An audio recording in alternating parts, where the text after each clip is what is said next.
赵炳龙先生，恭候大驾，一切我们都已经准备好了。你们一路辛苦了。中文，你们也辛苦了。时代就是这样。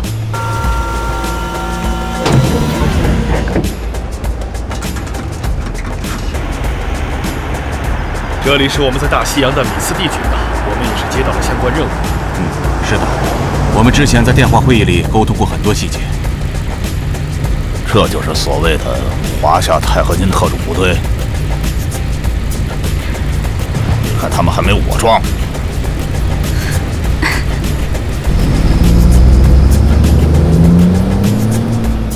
这边是我们的军械库，大家上车，先去休息。赵先生，您上这部车，我们行动总司令巴利特中将想跟您见面。那好，走吧。天。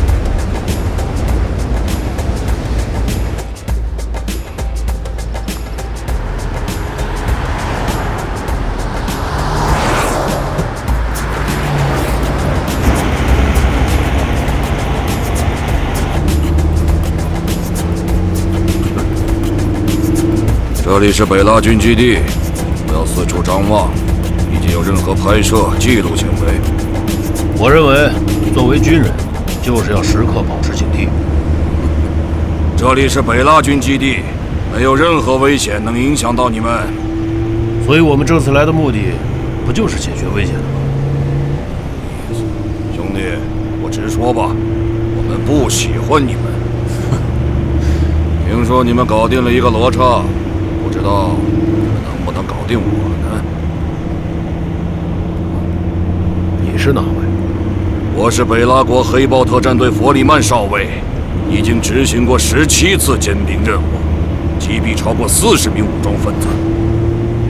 那你希望我们用哪个部分搞定你？我们北拉国人天生比你们强壮，自由搏击，怕欺负你们。选一个你们有信心的项目吧。11比3，雷七赢。这根本就不是什么比试，这根本就不能拿到军队来对抗。我们北拉国人天生比你们强壮，自由搏击，怕欺负你们。选一个你们有信心的项目吧。你们的军队对抗都有什么？我不知道，但我们的对抗也考验智力。耶！我就知道队长能打赢。是啊。明天有重要任务，我不希望今天晚上我们之间有什么严重的肢体摩擦。毕竟罗刹一刀可以削断一辆汽车，你的脑袋可没那么硬。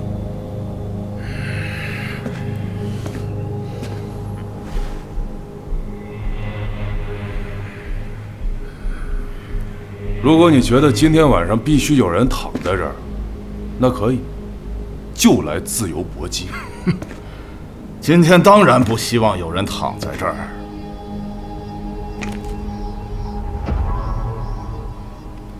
但在我的基地，也不能被你们唬住。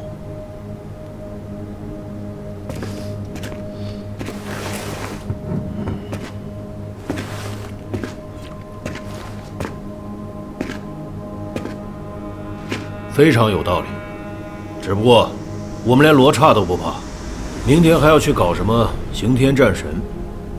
你觉得我们相互之间，谁会怕谁呀？今天打打球算是认识，明天会发生什么，谁知道呢？希望明天如果爆发战斗，你能照顾好你的队友，不要再被削断。都被人削断了，不好意思在这儿嚣张。好笑吗？哎，你猜明天这里谁会先死翘翘？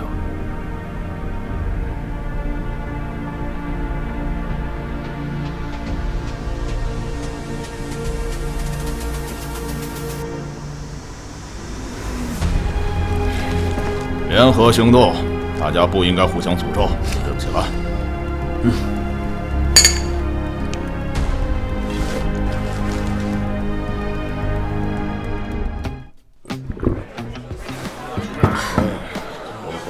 我人生的阻力就是我爸。本来我是有去当宇航员梦想的，结果我爸一朝被蛇咬，10年爬井上，就是脑子有病。他根本就不准我触碰太空相关的工作。于是，我就被迫成了一个修坦克的。哎，高个，我们每一个队员都相信，金字塔里面埋藏着改变世界的武器。你们的人信吗？那你们发现什么了吗？没发现。那你们岂不是很失望？哎，并不啊，但我们相信，世界跟我们所见所想的都不一样。地摊文学我也看过好多，基本都是从你们那儿传过来的。你真的不尝尝？谢了，不用。本地特产。什么味儿？说不出来，有点酸酸甜甜。有度数吗？嗨，你的女朋友真不错，今晚借我一睡。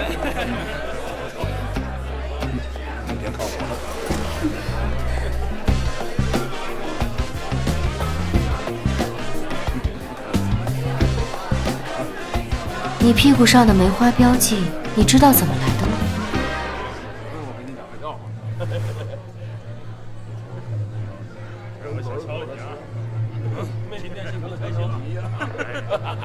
你是谁？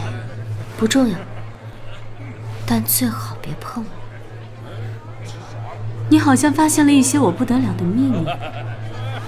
没关系，我们有的是时间，我会找你的。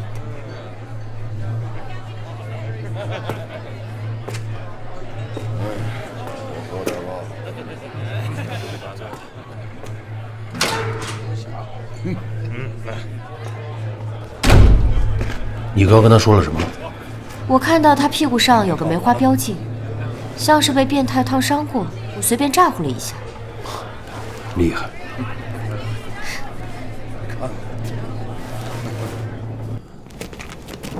这边。来，我今晚怎么睡？我要了个双床房，你跟我一间。哼，你就这么大言不惭的，就让一个女孩跟你一个大男人一个房间了？要不然呢？你那么危险，你是关键人物，我得看紧你。我又不会跑掉，这是北拉军基地，我能去哪儿？谁知道呢？你神出鬼没的，就算你不跑，那个金发美女晚上过去，你一个人怎么办？她是个女人，能把我怎么样啊？咋样也不行。说的好像还是在保护我。别啰嗦，进来。你说你这行为，在别人看起来会不会很奇怪？我对你没兴趣，问心无愧。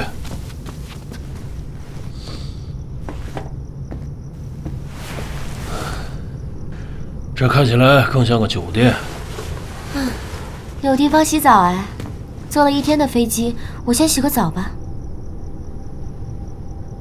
哎，你不会也有透视眼吧？我也想有啊。那你心里还是有鬼吗？什么鬼？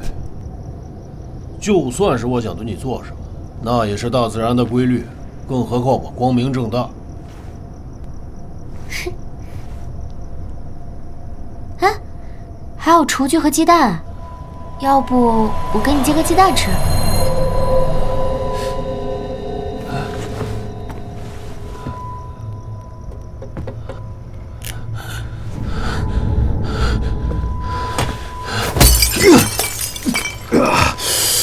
哎呦，嘿，怎么了？你怎么了？我可能中邪了。中邪？你不是不信这个吗？有些事情不得不信。什么邪？让我冷静冷静。好。你有魔力对不对？不，我没有。那怎么可能啊？第一天晚上，你用你那简直有魔法的眼睛看我，看穿我，然后让我昏睡，昏睡中又是末日，你还穿着睡衣给我煎鸡蛋，就跟此情此景一模一样。你别吓我，我没有。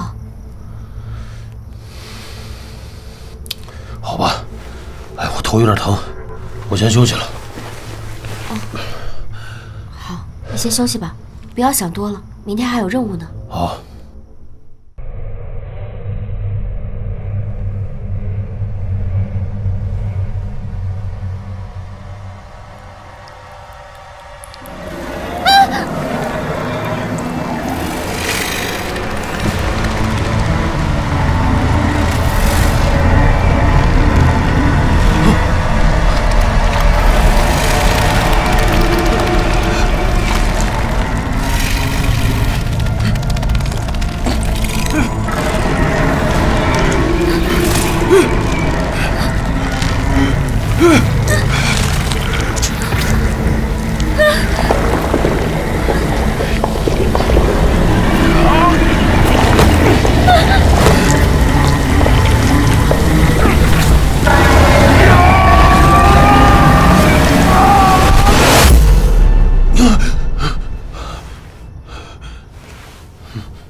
我什么时候睡着的？你进来就睡着了。你有没有给我煎鸡蛋？没有啊，你应该喝多了吧？那你看到我和那个妖怪战斗了吧？是，见到你和一个鬼怪打起来。他长什么样？黑色，高瘦高瘦的。那不是，浑浑圆圆，绿色的，到这儿就不一样了。他是什么？以前喜欢说叫鬼压床。是的。但是如果能有第二个人看见，它就不简单的是个梦，它有象限存在。但是我们看到的不一样。如果看到的一样，那就不是象限存在，而是客观存在。瞬间理解。但醒来后确实什么也没了。这就很关键，醒来后什么都没有。原本这只是一个封闭的梦，但是如果有2个人同时参与，它就不再是封闭的梦，它会慢慢转变成客观事实。我快蒙圈了，我们似乎永远没有办法把梦境中的东西带到客观世界中来。你也并没有给我煎鸡蛋。我没有给你煎鸡蛋，你很沮丧吗？哎，算不上吧。想要吃鸡蛋，我可以去给你煎，但是这里是北拉军营房，没有这些餐具啊。等等，我现在确定不是在梦里。你要这么问，谁也不知道谁在谁的梦里啊。你这么说就玄乎了。那我们现在在干嘛？我们？哦，应该说是你们，接到了和北拉军一起去网球阿里岛，跟刑天打交道的任务啊。哦，对，给我整迷糊了。我教你一个辨别现实和梦境的方法。怎么说？你静下心来，仔细想想，你是谁？从哪儿来？你昨天做了什么？今天做了什么？仔细回忆。对，我叫雷七，父亲雷彦斌。我清晰地记得我的一生，慢慢成长。昨天我在华夏的卫星图普氏和凯威、赵炳龙首长讨论刑天的事情。晚上我们喝了酒，还跟闽军有些小摩擦。对，是的，就这样。你能回顾的一生，就是你在这个客观世界的一生。即便它仍然是另外一个世界的梦，那至少这个客观世界你醒着。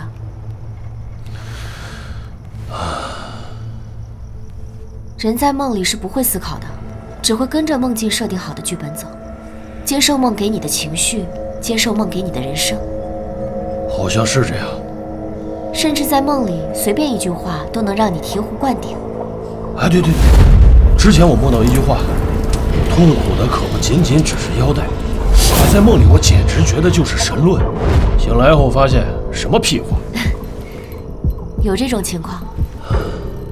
但可怕的是，我忘记我什么时候睡着的了。这就是酒精的作用。酒精？致幻？直到现在，最前沿的科学也没有办法对梦进行系统的解释，只知道是脑电波行为、潜意识觉醒，但实际上没这么简单。这里蕴含着天大的秘密。什么？这就是我父亲跟我说，进入山海机会，就能找到答案。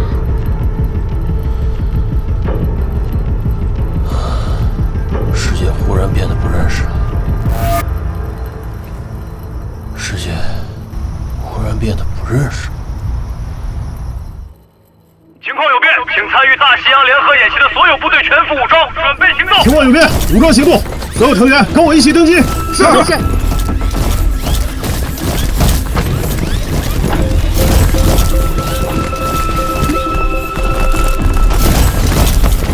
前方有4架直升机，各位按编号2人一组，登机。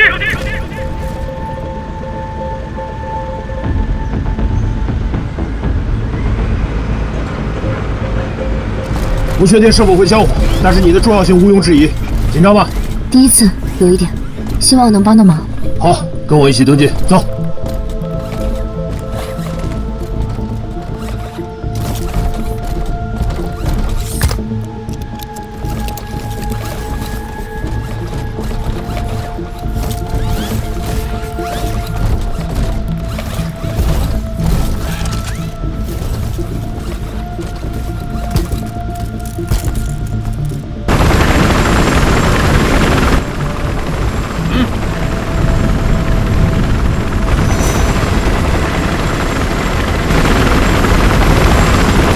穿着太极顶，这飞机就显得狭小了。原来北拉国也有这种钛合金部队。军事科技基本趋同。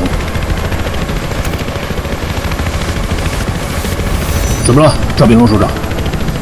之前持续12个小时，都在试图跟裘阿里岛建立沟通，但都被拒绝。确实是刑天吧？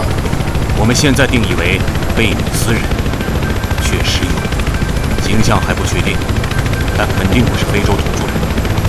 那我们这次去世了。联合司令部任命我为交流大使，主动前去交流。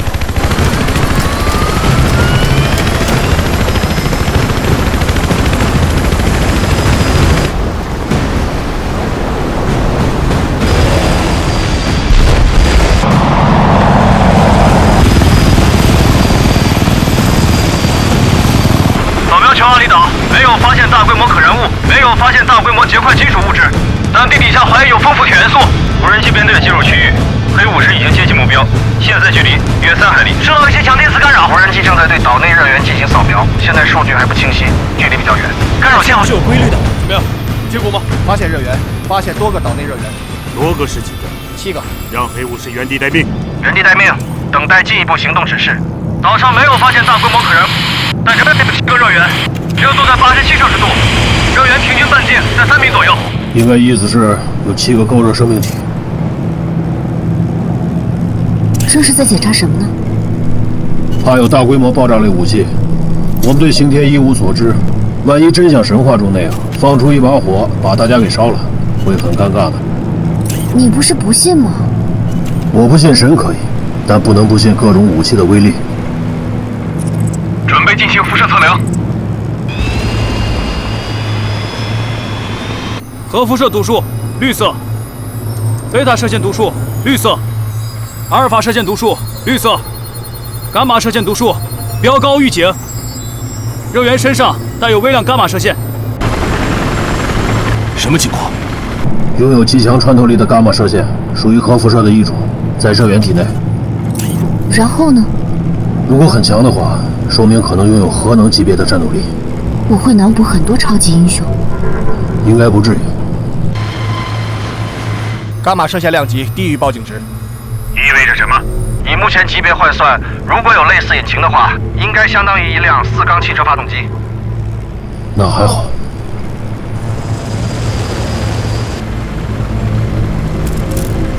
对方发出来电信号，他们没有攻击我们，愿意与我们做初步沟通。赵炳龙先生，请你代表人类登岛面见目标。好的，收到。重新调整登岛计划，太极顶第一批次登岛，落点标注 A， 黑豹分布两边登岛掩护，落点标注 B、C， 其余部队保持距离，只掩护赵炳龙登岛，不做大规模登陆。暂时没有遭遇抵抗，请大家小心。无人机小组报告，登陆点安全。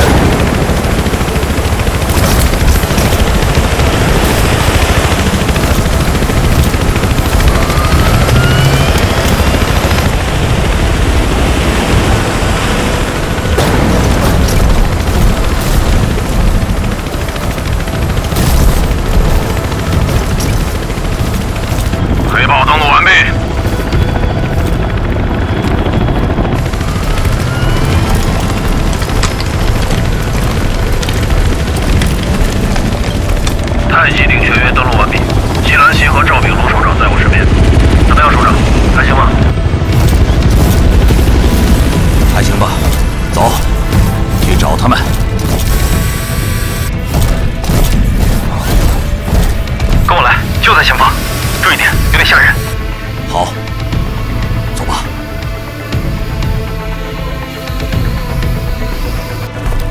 所有人跟前，统一行动。小心点，就此相碰。你们好。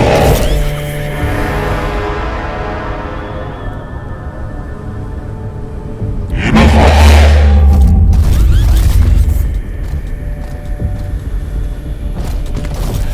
你们好。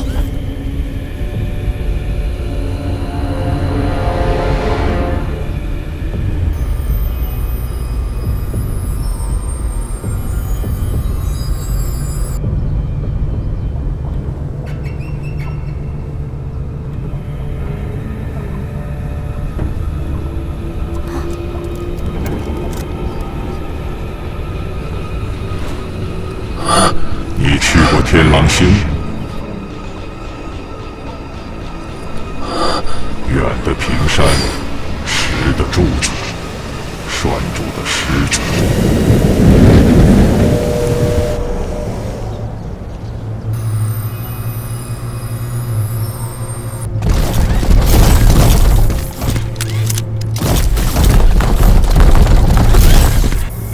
我们是来和你谈谈的。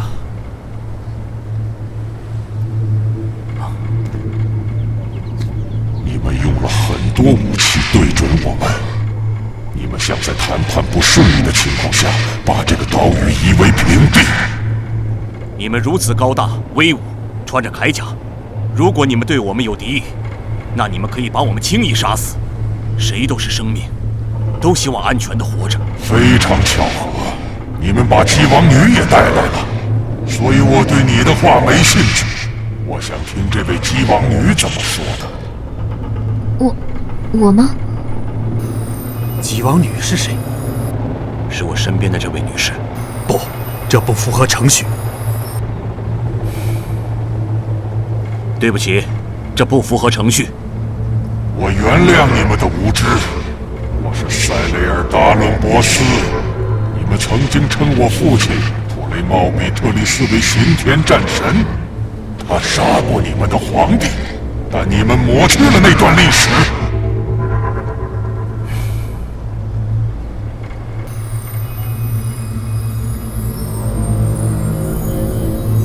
直入主题吧。好。尊敬的塞雷尔达伦博斯，尊敬的塞雷尔达伦博斯，我们这次来想讨论的问题是，你要对我们人类做什么？我们没有耐心等待你们继续成长演变。7000年下来，你们只进化出了3个化人，你们失败了。什么人？化人，古代称一些方士、幻术人士等为化人。好吧，就算你认为我们是失败的，没有你说的化人，那又当如何呢？山海忌讳决定重塑人类。你是山海忌讳什么人？我是山海忌讳的领袖之一。我听这意思，感觉你们实际上就是想要毁灭我们。是的。前方情况不容乐观，请各单位注意。我们是要马上开战，还是继续沟通一会儿？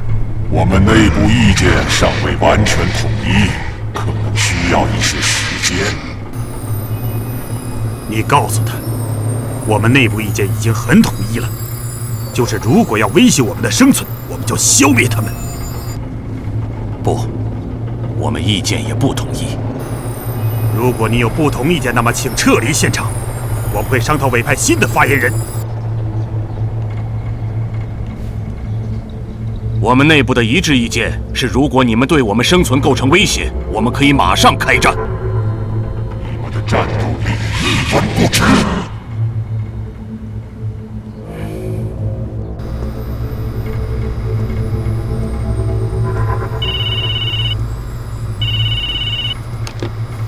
喂，巴里特将军，这里是全球军事联盟总部。我们经过内部讨论，赋予你在必要的时候采取必要手段的权利。此次谈判，我们需要直接的结果。明白。赵炳龙先生，这次谈判我们需要结果。明白。塞雷尔·达伦博斯先生，我们直接进入下一个话题，可不可以和平共处？你们需要我们做什么？我不想跟你浪费时间了，要么让这个叫吉兰西的人跟我们详细沟通，要么先交换火力。你究竟是什么人？我真的什么也不知道。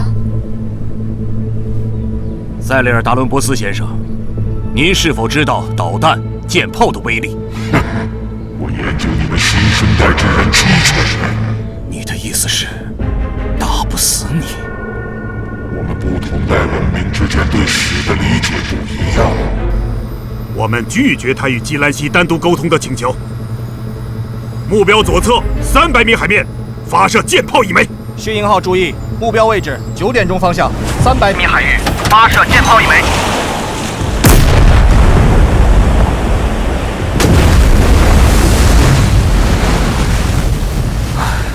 你们这个属于示威，你们自己承担后果。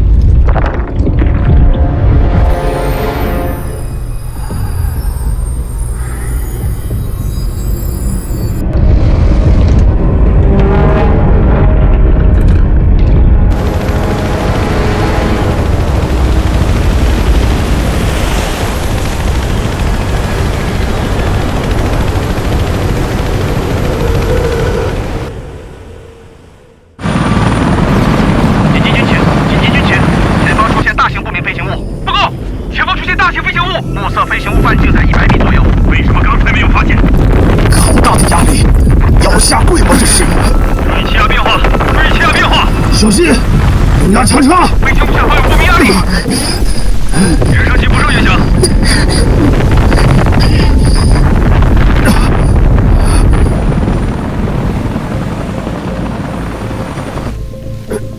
好了，没事了。怎么样？没事，没事了。报告情况，报告情况！麻烦投射现场画面，一艘圆形的不明飞行物。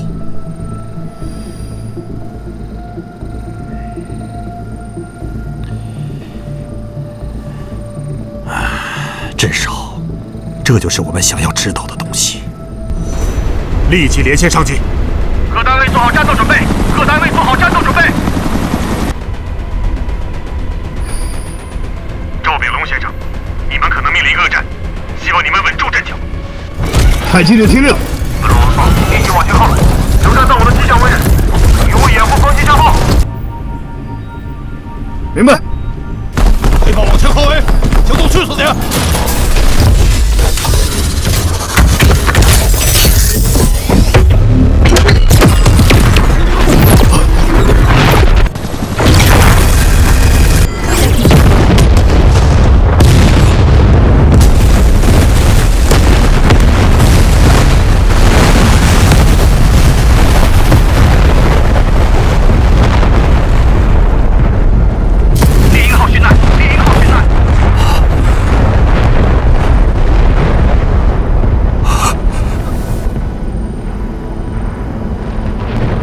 攻击读数，计算装填间隔，前方部队开火，舰队火力对准目标飞行器。飞行器高度200米，距离20.5海里。各单位主炮准备，导弹驱逐舰的防空导弹井装填完毕，准备点火。准备听我号令。报告首长，9点钟方向发现新的飞行器。报告，3点钟方向发现飞行器。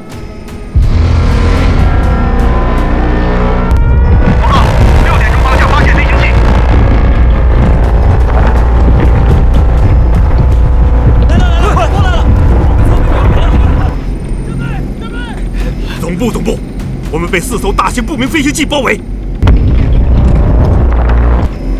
所有甲板上的飞机升空，快速升空！注意，我们被4个飞行器包围了！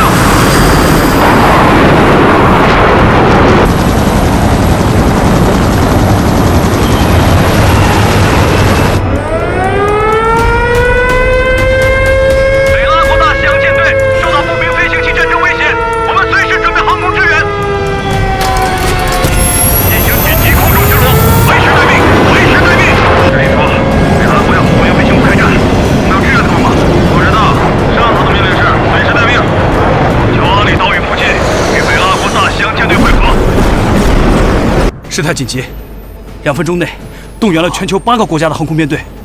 青蛙洞开始达到了4马赫。约翰，你问我紧不紧张？我就紧张爆了！要和外星人开战了吗？希望别打起来，我们根本不了解他们。是，海防已经动员起来，立即联系上级。琼阿里岛正在对峙中，对方没有退役。有不打，太快了，太快了！我的速度快到极限了。各军舰主炮双天文臂正在待命。待命，继续待命。太极鼎回报，你们那边怎么样？与他们老板对峙中，能拿下吗？首长。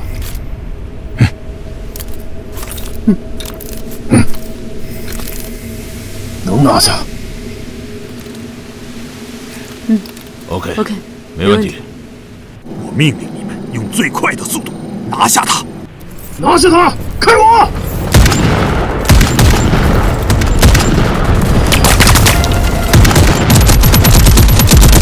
这边知道，在我后面。他开火！护翼3号被击落，护翼2号被击落，飞机开始反击了。护翼3号正在坠落，护翼3号正在坠落。阿豹，队长需要盾牌掩护，去。是。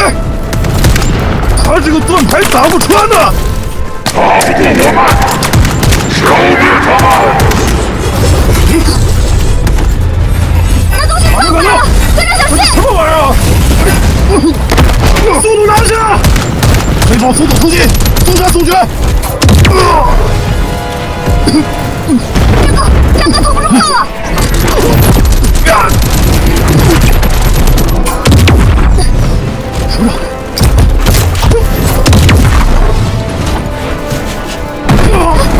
连击！注意！长炮威力巨大，但射速有限，短炮时速极快，水击防炮。打我！注意！狐狸7号被击中！狐狸7号被击中！准备发射飞弹！飞弹准备起航炮拦截，撤！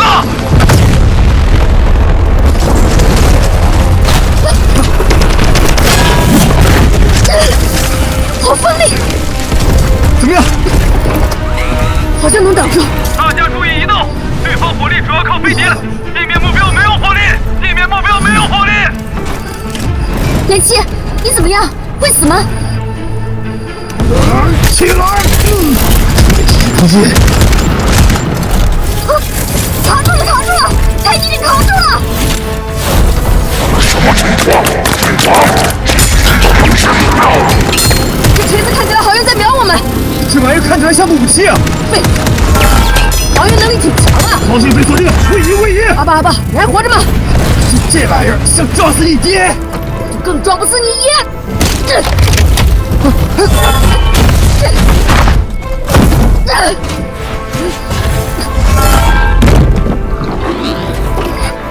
我发现你就是喜欢硬碰硬啊！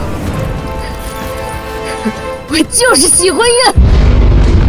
2号爬环加速了，像是接到了指令，注意！2号目标速度突然升至6马赫，目标还在急加速，追不上了，速度达到了8倍音速，我们的导弹追踪不了目标，他正在掉头，他进行了长达5公里的急转弯，他在空中转弯，可能发动攻击，他们越过了我们所有的火力，拦截目标，饱和打击！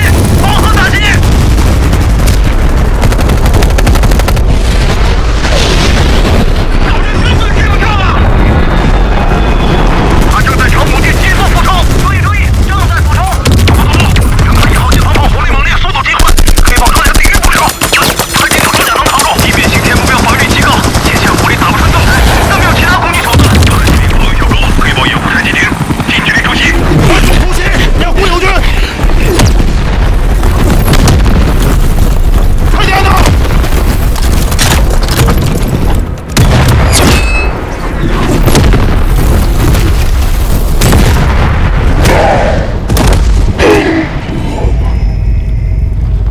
刘志，跟我一起拿下他！来了！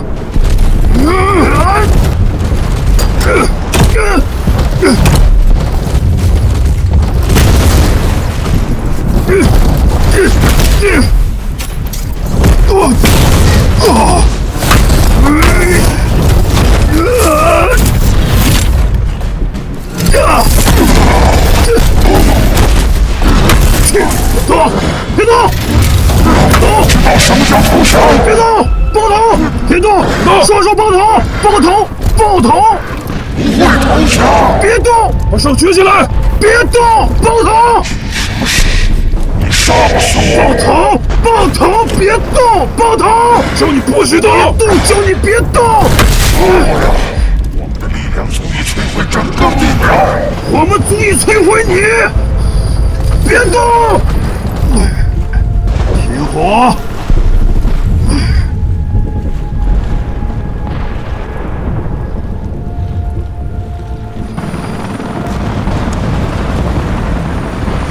停火！蓝道号减速了！减速了！减速了！危险！小心！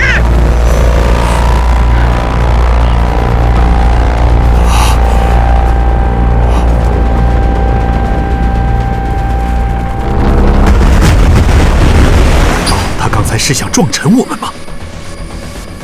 这合理吗？停火！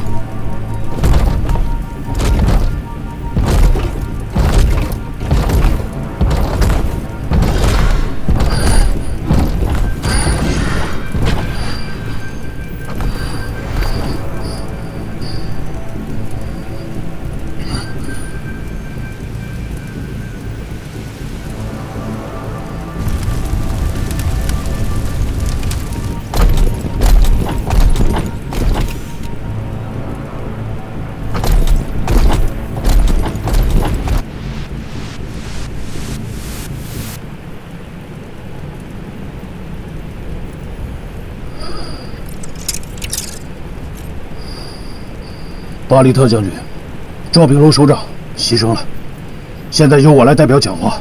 现在，他们停火了。你们这一身装备不错，出乎意料。不限于此。我们已经交换火力了，如果要继续打下去，解决不了任何问题，我们可以继续谈判。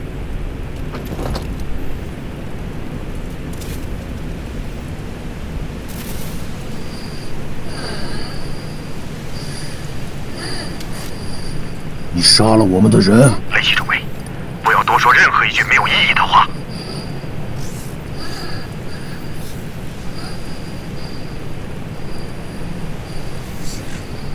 继续打下去，解决不了任何问题，接着谈判吧。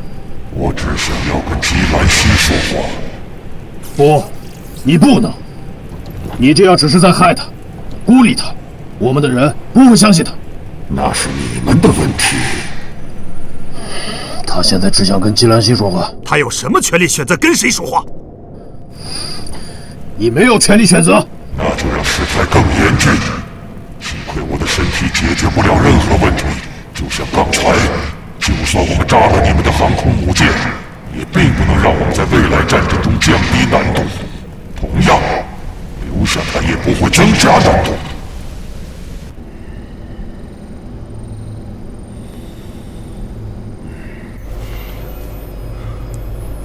是的，僵持住了。现在他很固执，但他的确有收手，要不然我们的母舰肯定会被摧毁。刚刚的确如此。雷七，你能跟基兰西一起吗？我跟他一起行吗？我不认为这是一个好主意。我们在跟北拉方沟通，我们认为这是目前最好的方案。你凭什么？我是他的看护人。你是他看护人顶个屁用！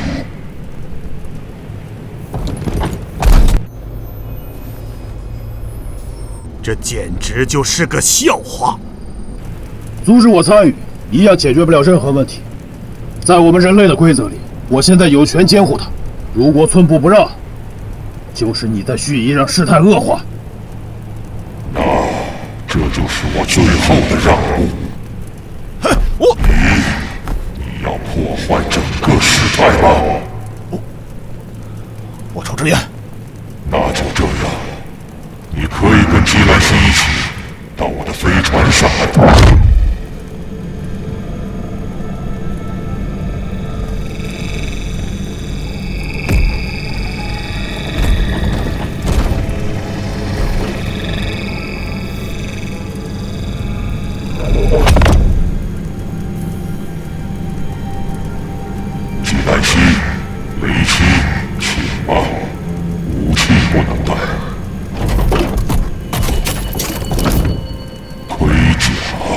盔甲里没有火力系统，没那么高级。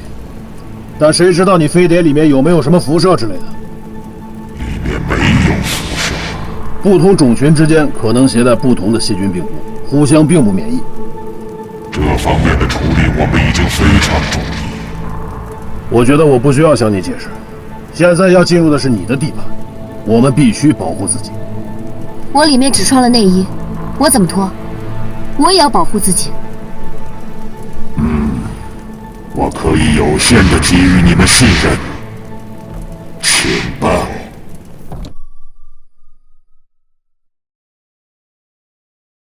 请吧。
这是太阳系的全息投影。嚯，这地月距离也不精确啊，30倍地球直径。地月距离这么远？是的，30倍地球直径，大概平均38万公里。宏观看，很难想象地球的引力是怎么把月球潮汐锁定。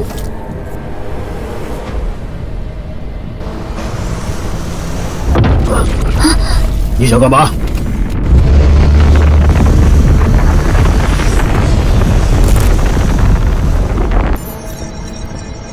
发生了什么？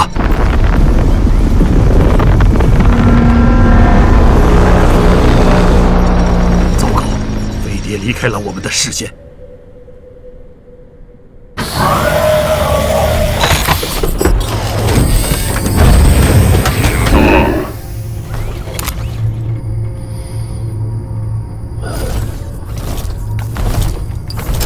你们家吊灯不错。有那种味道了，对外星人劫持，然后互相问你是什么物种的那种感觉。我不是外星人，至于你们是什么物种，我比你们还稀罕。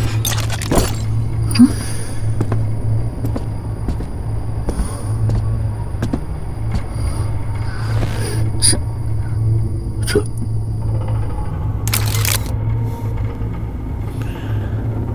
衣服不错，你是个地球人。你们的文明不正在流行这个吗？这个也不流行。无所谓，几千年下来换过太多款了，记不住。你这看起来也跟我们一样啊。我本来也是地球人，我的时代距今有8000年左右。当时在美索不达米亚地区，我继承了王位。美索不达米亚地区，8000年前。所以你说的是苏美尔文明？音译的话，是的。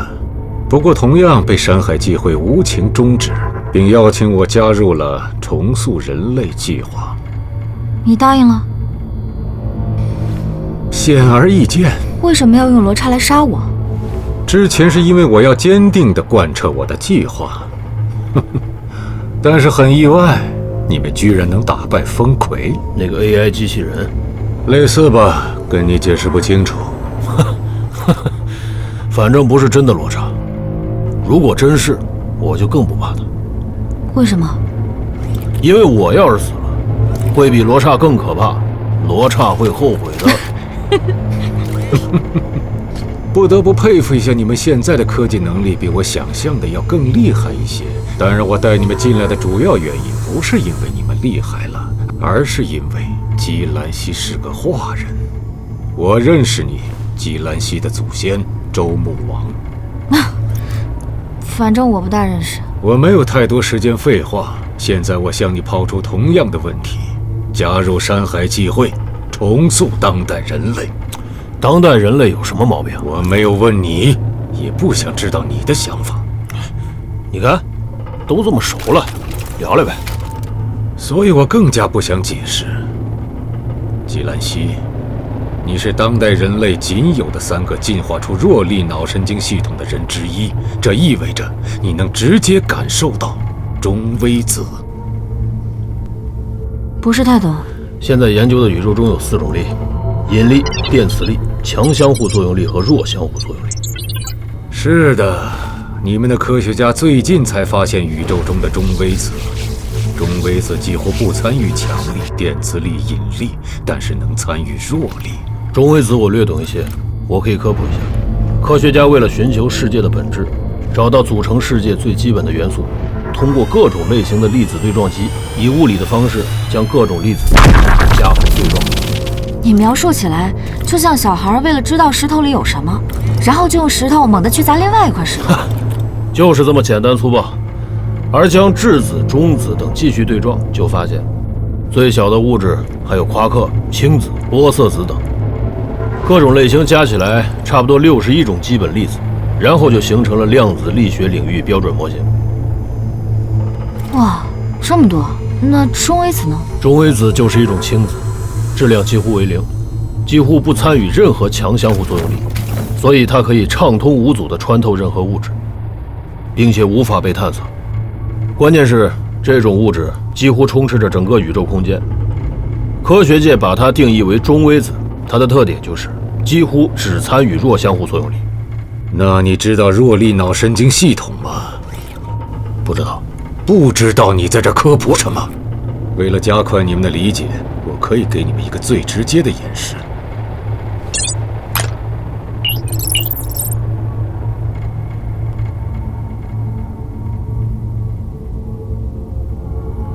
这是，你能看出这是什么吧？这是我的照片。这漆黑一片，你说这是你照片？不，你根本理解不了姬兰溪看到的世界，但是我可以帮你理解。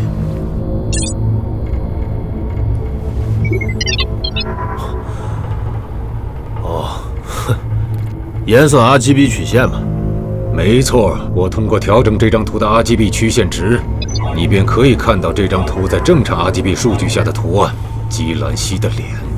这能说明什么？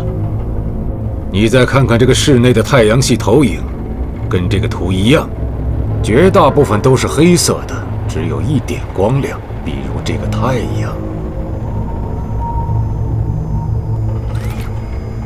我理解不了你们看到的东西，我看到的并不是黑色空间。我来帮你感受姬兰溪所看到的东西。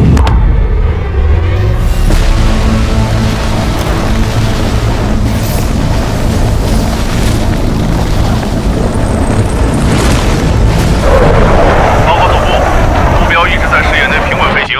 阿利特将军，目标一直在平稳飞行，是否采取进一步行动？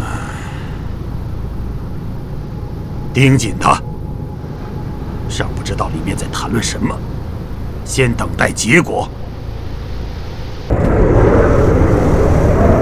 收到。对，中微子就像是这个时空中的 RGB 曲线，而中微子恰好也分3种：电子中微子、谬中微子、套中微子。研究它能帮我们了解肉眼不可观测的宇宙，所以我再次发出邀请：姬兰溪是否愿意加入山海际会，跟我一起重塑人类？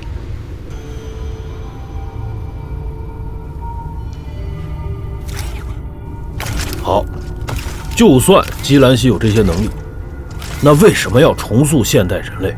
现在无可奉告。除此之外，我也没有其他超能力。你们需要我做什么？你的基因是宝贵的，你留在当代世界，你的基因会被落后基因同化，你没有办法建立足够强大的新种群。那背负背叛当代人类之名加入沙海忌会，对我又有什么好处？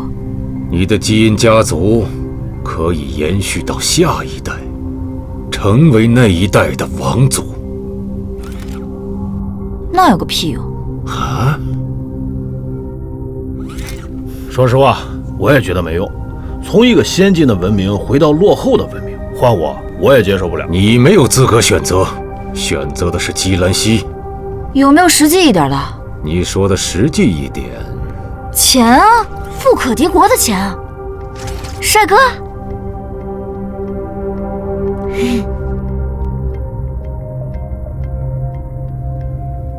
这有什么用？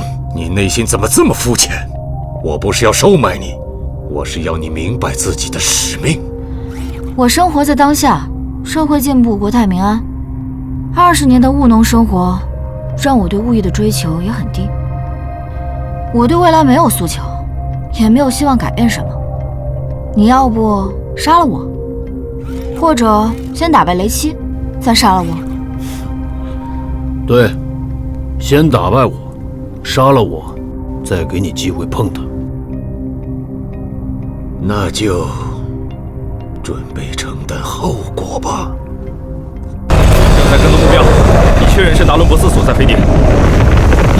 刚刚发出了一道强烈的光，速度太快，我们很快就会被甩开。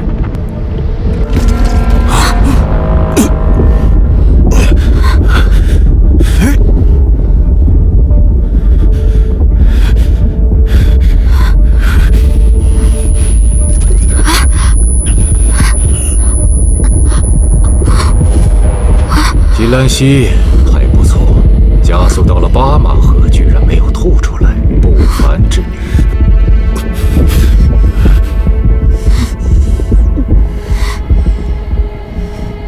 不管你们加入还是不加入，改变不了结局，只能被淘汰。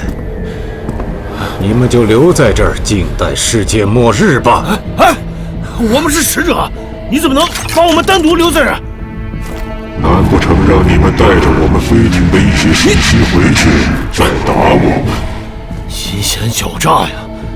再见。另外，请抓好安全罩。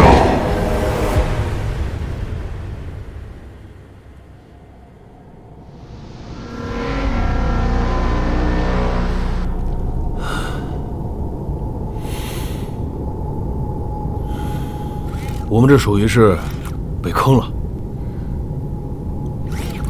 能给外面发信号吗？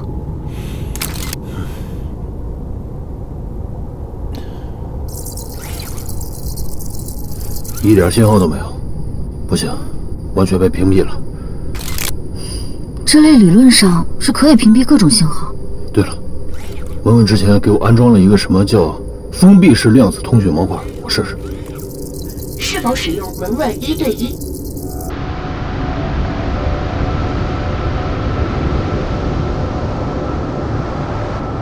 1？13层防护被一下打穿了6层，看来对方火力的强度还是可以的。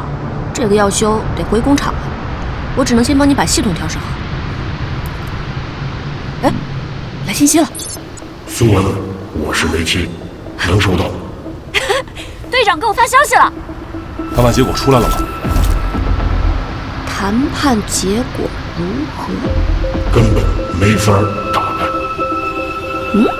打扮？什么打扮？抱歉，这玩意儿打字有点不熟练，是谈判，没法谈判。他们只要毁灭鱼类、羊类、四足动物。哎，这到底想说什么呀？谁也没学过用意念打字吧？我得熟练一下。人类，他们只想重塑人类，要我们等待末日。他们可能准备进攻了，赶紧向上级汇报。去，汇报去。急军情！紧急军情，请巴利特将军到指挥厅。好，特别安全行动马上动员。接好了吗？好了好了，马上好了，可以了。对着这儿说。是的。你好，雷奇中尉，我是巴利特中将，现在什么情况？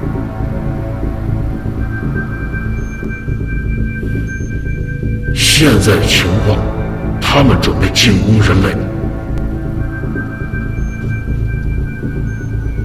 能定位到你的位置吗？你们没有跟踪他们吗？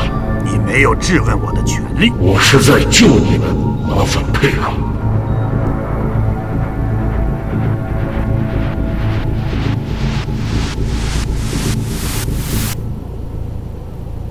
希望你说的每一个字都是认真负责的。我是认真负责的。至于说每一个字是否产生歧义或者信息不对称、不准确，我不能保证，因为我现在正冷静地用这台非常神奇的文字输入系统跟你们讨论作战，但我还不熟练。队长，平时多练啊，这个很好用的，一会儿就麻利了。我发现你真是个天才，我会向国会举荐你，你可以得到世界上任何你想要的。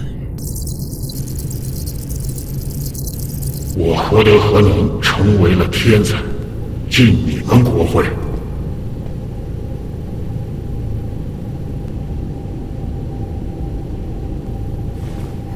言归正传，能给个定位吗？不能，完全没有信号，肯定是电信号隔离的封闭区域。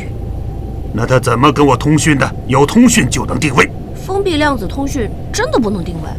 既然现在不能定位我的位置，同时又没有跟踪到对方，那么我描述一下我们沟通的情况。我们需要分析他们的能力。你应该先分析一下你现在的状态。对。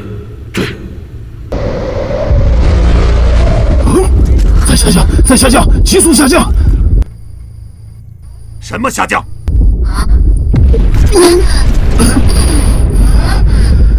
怎么回事？刚刚应该是潜入海底了。潜入海底？一定是进水里了。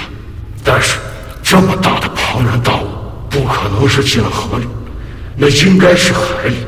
我判断不了位置，希望全球的声纳系统都能启动寻找。指望全球都因为你的这句话来寻找可能的落点有困难，但是我们大西洋舰队会配合。报告司令部，雷奇这边认为飞碟进入了海里，希望能启动全球声纳系统寻找。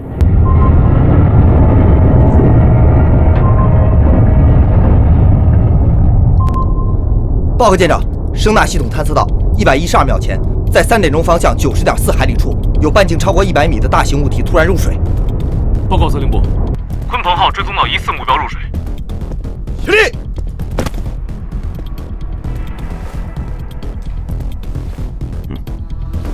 密切追踪，做好1级战备。是。最新消息，目标出现在印度洋。真快，不到半小时就从大西洋到了印度洋。联系空中巡逻大队，重新制定搜索方案。是。到了印度洋，我预估了时间28分钟。如果按之前的信息，他能一口气提速到8马赫，那这段时间横跨了非洲也是有可能的。这么快的速度，持续飞行了28分钟，那他们温控怎么样？哎，对，你真是个天才。他们说他们是苏美尔文明，科技术跟我们不一样的情况下，他们的电脑系统也比我们差。我估计这庞然大物的控温技术也不见得比我们好。我判断他就是需要入水，实现降温或者冷凝。报告，华夏方的核潜艇鲲鹏号发现了目标。画面切过去。是。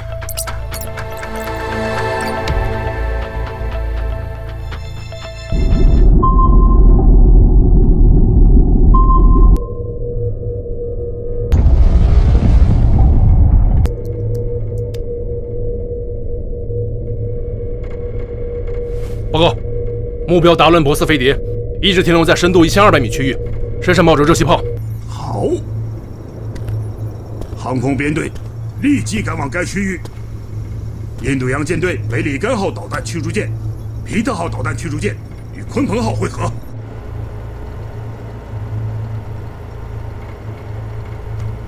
首长，北拉有2艘舰船正迅速开往鲲鹏号附近，打算对目标进行围剿。他们在征求我们的意见。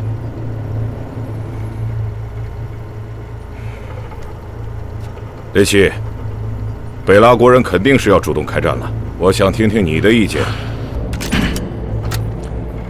虽然人微言轻不一定顾全了大局，但是我的意见是，无论对方只是口头危言耸听，还是另有打算，我们都应该亮剑。有道理。那么，一线部队开始行动。大型3队正在赶往目标点，根据多方信息，目标速度极快，而且有反雷达功能，只能目测为止。梅里干号与皮特号已经接近目的地，它是一个大圆盘，体型很大，在海上大气浓度下，100公里内都能肉眼可见。盯紧那个庞然大物。等一下，投入到1线的舰船需要改装。然后根据之前罗刹1号的研究报告，认识了黄色。显然粒子束武器里面同样有黄色颗粒，黄色遇到氧气之后会剧烈氧化，产生剧烈的紫光，属于碱金属能量盘。所以首先要准备高分子纳米涂层的装甲片，可以有效降低粒子束的爆发温度。其次，准备干粉灭火器、液氮等碱金属灭火设备，不能使用2氧化碳灭火器，否则呢反而会适得其反，产生助燃效应。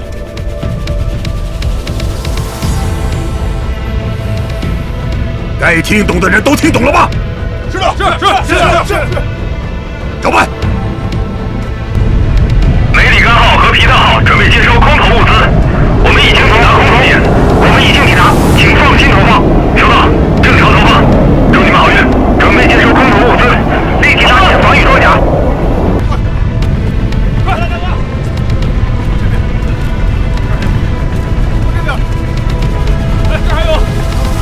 梅里干号和皮特号已经在2个小时内驶入目标区域，现在我们在对方的预估射程之内。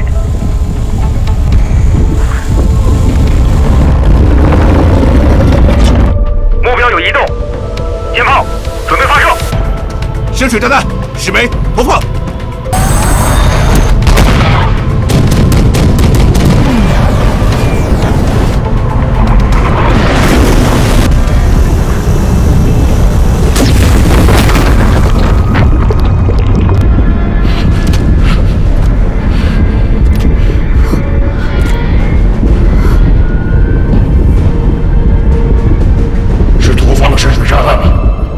是的，感觉到了轰炸，位置没错，请准备鱼雷和舰炮，我感觉飞碟在上升，已经准备好了。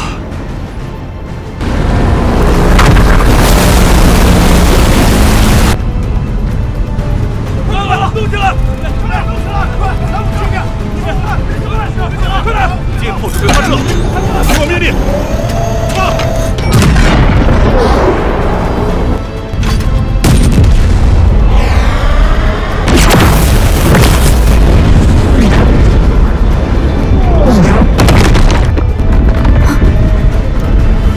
报告命中情况，直接命中目标顶部，但看起来没有造成损伤。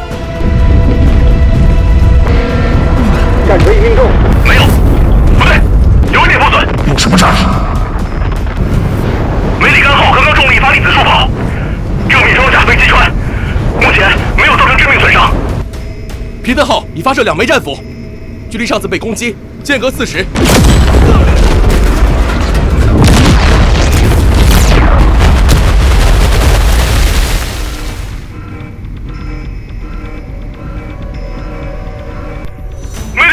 受到2发粒子束攻击，船体中度受损，舰长阵亡。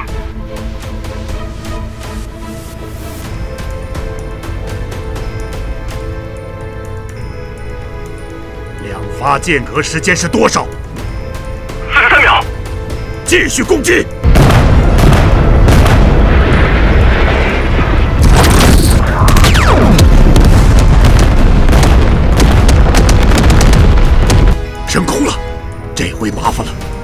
兵队到了没有？狐狸发现盘子2号，狐狸发现盘子2号，我们正在追踪另外一艘飞碟盘子2号，请2个小队保持10公里距离。啊，发现盘子2号，发现盘子2号。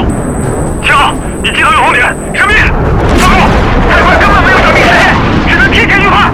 盘子2号一直没有加速，一直保持在2马赫，全队加速，推进12.5马赫，摇住不放，距离盘子2号不超过5公里，自由攻击，自由攻击。达伦博斯号飞碟正在急速飞升，已经接近音速。达伦博斯号正在以1倍音速飞到了3公里高度，仍在加速中，驱逐舰已经很难攻击到了。目标已经升空，接到命令，发射鹰击100。接到命令，鹰击100，准备。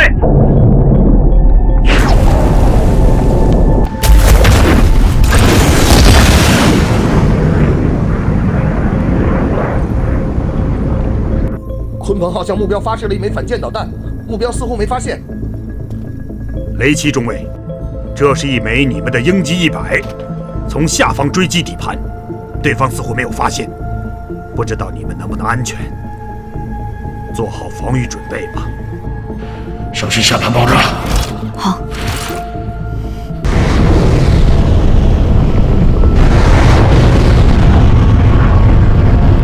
飞碟下方似乎有某种压力，让8倍音速的导弹变慢了。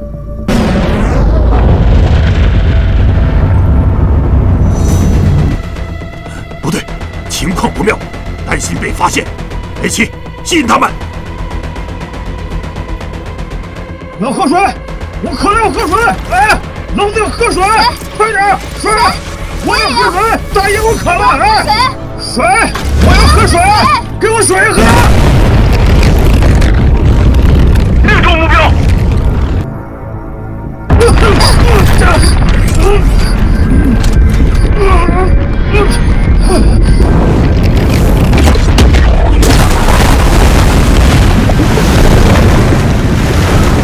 大军第3号方面队已经抵达达伦博斯飞碟战区，请求出战。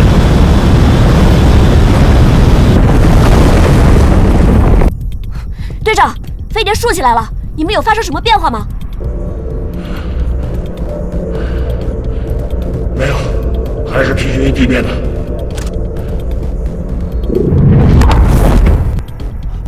目标看起来试图自西向东，加速到第2宇宙速度，冲出大气层。自西向东，借助地球自转的惯性力，它将很快突破宇宙第2速度，逃离大气层。这下速度有点撑不住了。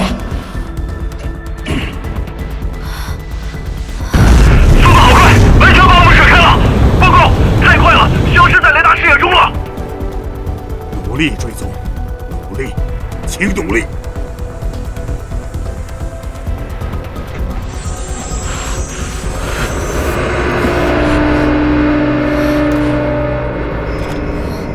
听到了奇怪的声音，感觉是某些机械卡壳了。这么说，已经到太空中了。如果进入外太空了，我们就没有武器能打到它了。不对，我还坐着。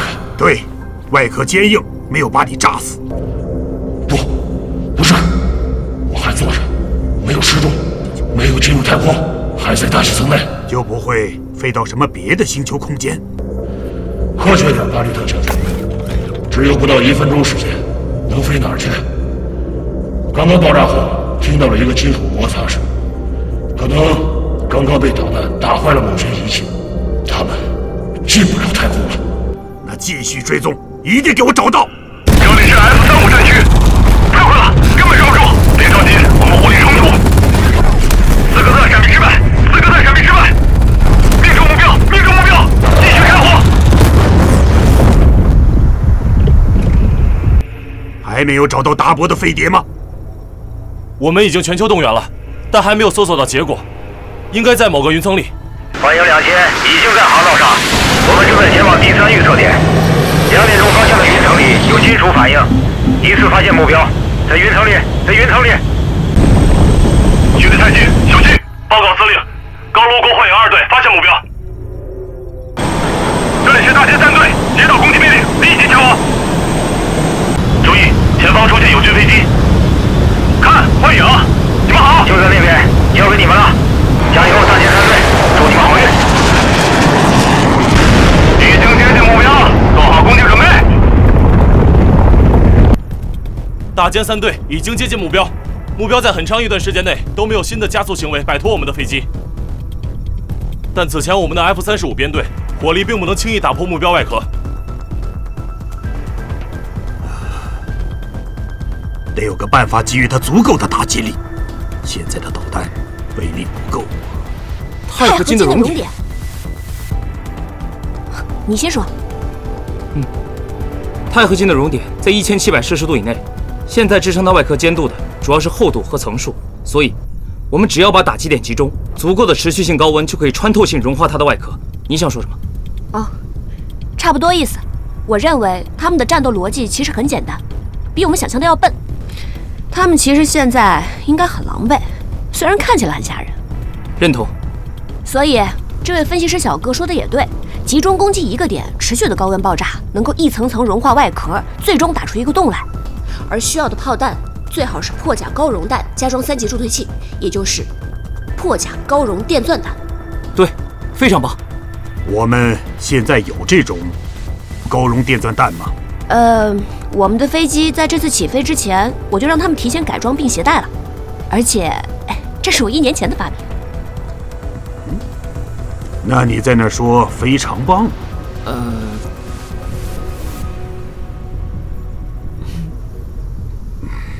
好，制定作战方案。国会也阻止不了，我们需要你。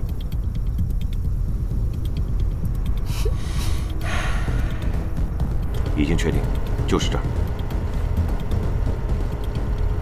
空中编队，各单位注意，所有攻击锁定这个点。接到命令，准备攻击。目标连续10分钟再也没有开启过急加速。现在我们切换2级燃料，开启3倍音速，攻击指定目标点，近距离定点打击。你们好，华夏空军编队，请注意，精神出现红点是被激光瞄准了，必须在0.2秒内做出预判闪避。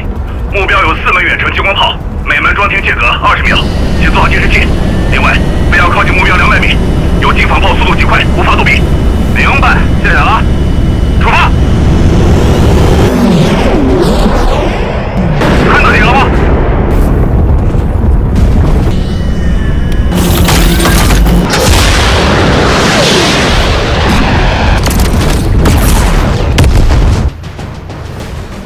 这就是你们的破甲高熔电钻弹？并不是，高熔电钻弹是机炮弹，而不是导弹。因为歼20速度太快，普通机炮弹速度不够射不出去，所以我们加装了3级助推器，是一种特别的机炮弹。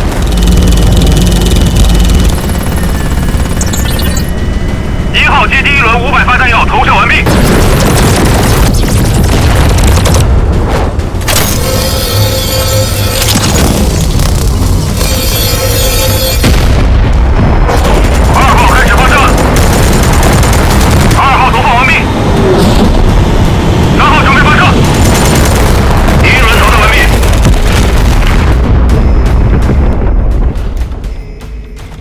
是不是打进来了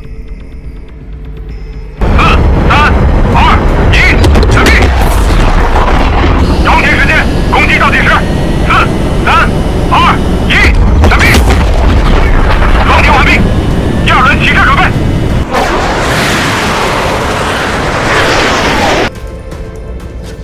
有人来救我们了。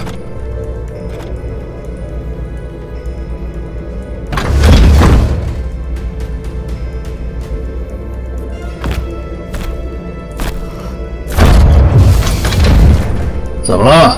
咚咚咚的，在搞装修吗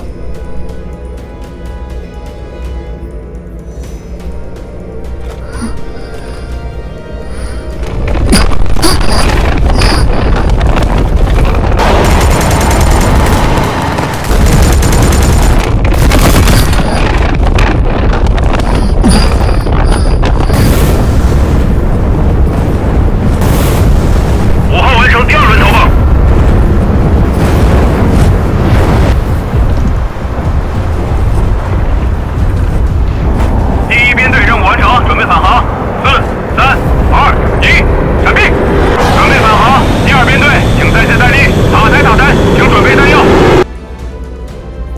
听起来像是空调炸了。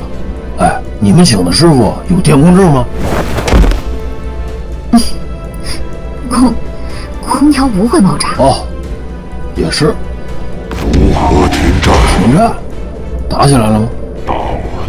人类灭亡了？飞船故障了。哈。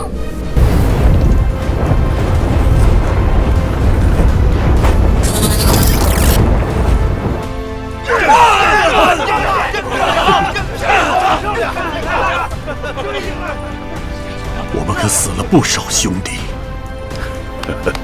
好啊，看起来是小规模的赢得了胜利，祝贺你们！报告，达摩号部舰海面，这里是 F35战区，韩3号实际战斗力，韩3号实际战斗力。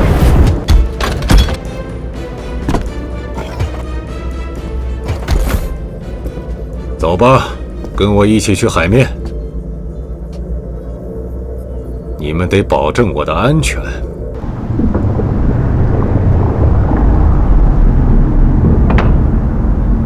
是我的问题，我活了8000年，可你们近50年的变化实在太快了。而我恰好这段时间去了一趟冥王星，一去就是20多年。我承认，我恐怕还不够了解你们目前的能力。那你直接飞走，飞离地球就好了。为什么要举白旗投降？这就是你们厉害的地方。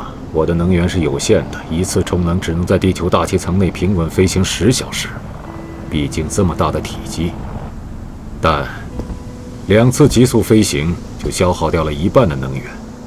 恰好你们水底下突然钻出一个导弹来，把我们的供氧设备炸坏了，没有氧气，我们去外太空就死定了。哼，那么厉害呢？别高兴得太早，这并不代表你们就能与我们抗衡。只是作为山海机会领袖之一，我不能死在这里。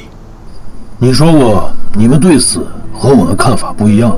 但是，我的使命要求我活着完成任务。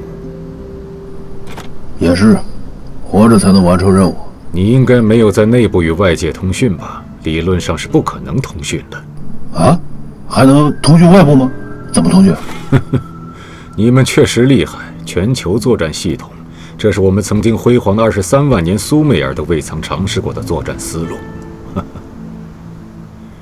因为没有这种级别的敌人要对付。但是你们是怎么把这么大个圆盘子飞到太空中的？我已经不屑于向你们当代人类解释了。以你们现在的科技方向，永远也不可能真正离开大气层，只能偶尔放几颗火箭，用极高的比冲量极大的消耗山海星的有限能源。就这，你们就只有等着被重塑，已经不可逆了。山海星？啊？没什么，你们不懂。信不信我揍你？我们有自己的语言，你们要学就从头来。我们没有你们复杂，但比你们强大。我们不用考虑时间和牺牲，整个文明前赴后继，就是为了脱离山海星，躲避塞德纳星难，并谋求以后的反击。我们如此伟大，却仍然遭受了灭顶之灾。而你们极其复杂庞杂，未来你们面临塞德纳星难，根本不是你们对付得了的。所以我一定要推翻并重塑你们。说完了吗？我说完了。说完了，该上直升机了。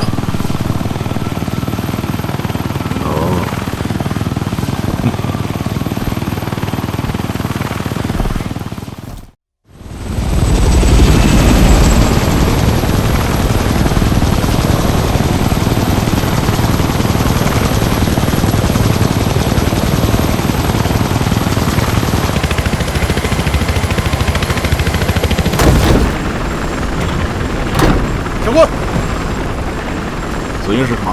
不知道。走，去看看。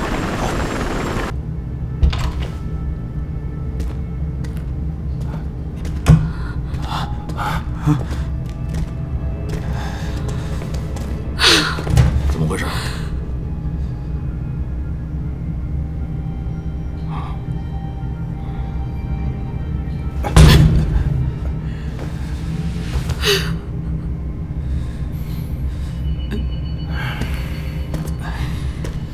怎么回事？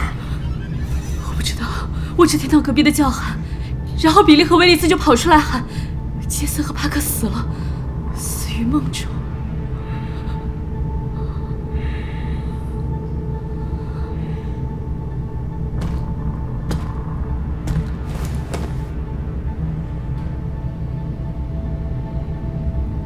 该死，这明显是被勒死的。比利，威利斯，干了什么？我不知道，我们什么也没干，他们2个人一起死了，我们什么也没看到，只看到他们2个人做着噩梦，然后互相叫着对方的名字，最后一起死了。我们在边上叫不醒啊！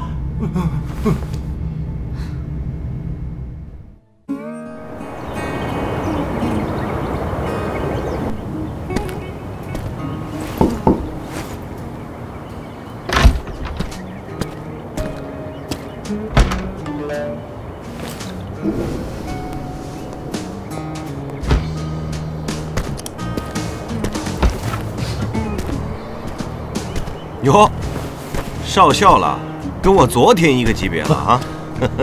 我会争取比你在这个级别干得更好，改为中校。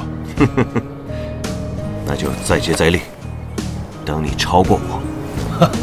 再接再厉，要不要喝2杯？走吧。走，叫上兄弟姐妹们一起。哎，我看到队长爬起来，冲上去了。哎，我也是啊！我二话不说，扛起机炮就往上顶。我也是啊，我虽然没有扛机炮，但是看到队长头顶被炸糊了，我着急死了，我电工钳都掰出来了，就等现场把它给修一修。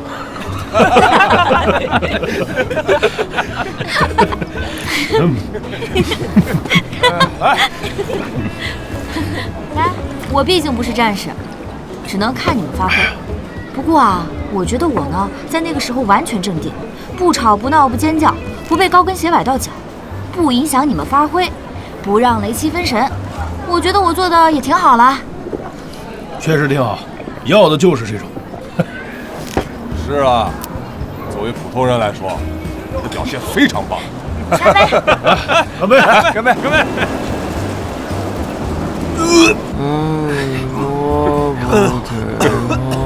看你，这看他那德行。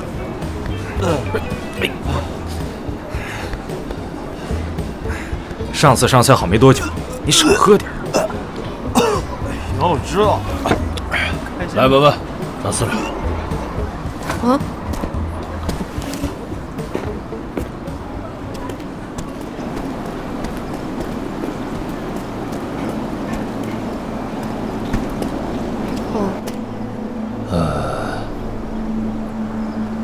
巴利特将军说，他会向国会申请。啊？真的吗？你怎么想？当然，非常感谢他的认可喽。不过呢，条件达不到我的要求，我也没兴趣。你什么要求？首先，我像是缺钱的样子吗？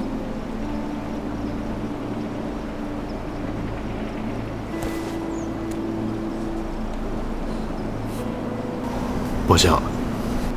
我像是追求豪车豪宅、逍遥法外的样子吗？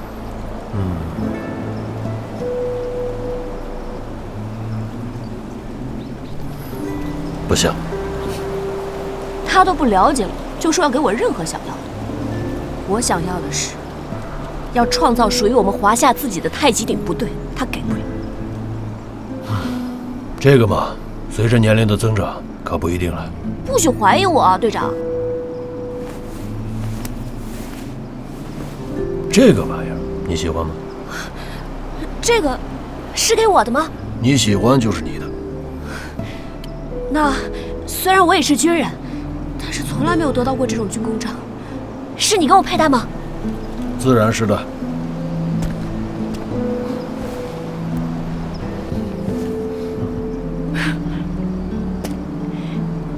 可能这并不意味着你得到了什么，也许更多的是你又要承担起什么了。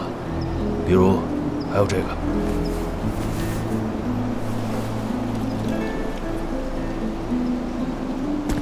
可能会有一整队菜鸟成为你的助手，虽然他们都是从最好的科技大学选拔出最优秀的那波家伙，但是给你端茶倒水、打下手，这样的事情也可以更好的解放你，总有用得上的时候。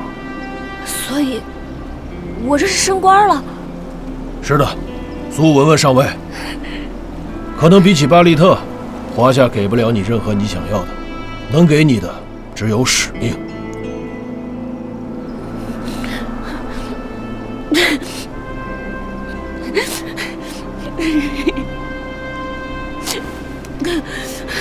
我也不知道我为什么就流泪了，可能是发现我的所有缺失终于有了意义。明天会有正式的授勋仪式，先给你点个赞。来，我先暂时帮你保管，明天给你正式颁发。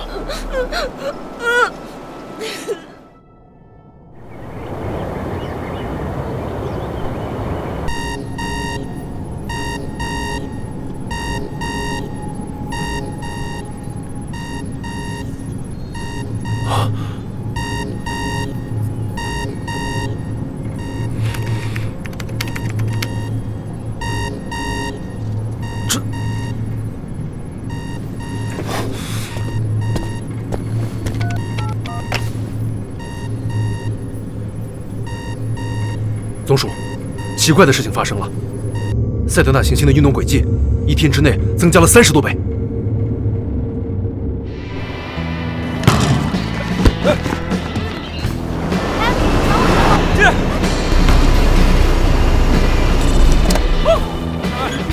给我！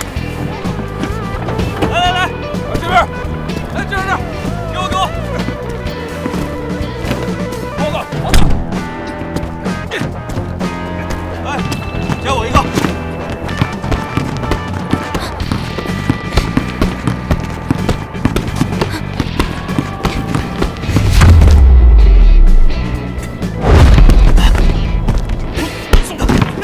漂亮，好！加油！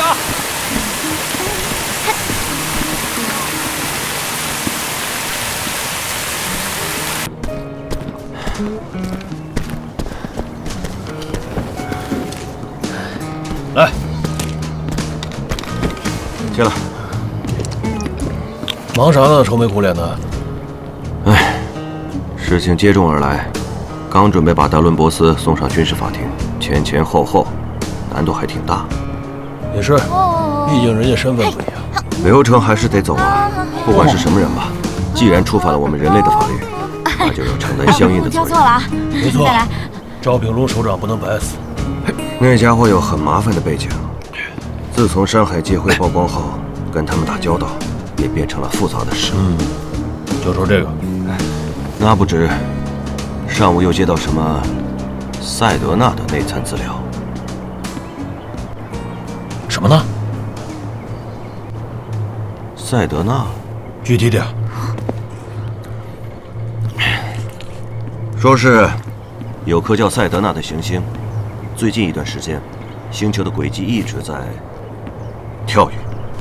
原本在40年后才能到达今日点，但是在这个震动状态下，据说提前了40年。今年到达今日点，可能。赛德纳这个词，最近好像听过。赛德纳，不就是达伦博斯前几天说的赛德纳西难吗？你觉得这算不算危言耸听？达伦博斯好像不怎么喜欢撒谎，但他喜欢吹牛，所以事情最多没那么严重，但肯定得有吧？那我有必要汇报情况？你之前的汇报里没有吗？我以为这段纯属扯犊子，就没汇报啊。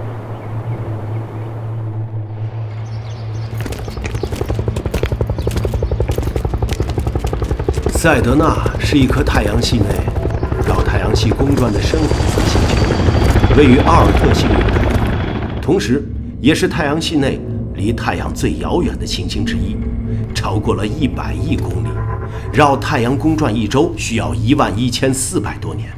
赛德纳的运行轨迹非常奇怪，它以一个超乎引力学逻辑椭圆形轨道在绕太阳公转，似乎受到了我们并未发现的力量牵引，或者它原本并不属于太阳系，是太阳把它从别的地方吸引过来的。按理说，这样的行星在太阳系遥远的边缘地带，对地球是没有任何影响的。但是根据这位雷奇少校的描述，有一个所谓的塞德纳星难，而且是达伦博斯认真坚决地说出来的，绝对不像是危言耸听。再加上近期的星球活动完全不符合天体运动规律，所以我们得重新考虑，到底这意味着什么？这意味着你们将面临新一轮的灭绝。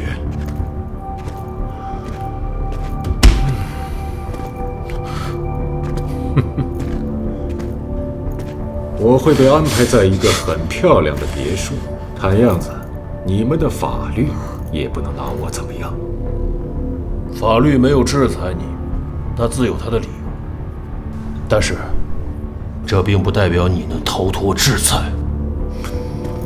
有些事情，只是时辰未到。你大可不必恨我，我们还得继续谈。我没有恨你，我只是认为人总要对自己的行为负责，并承担后果。但我跟你们不一样，狗伤了人也要惩罚狗。你不一样的地方在哪儿？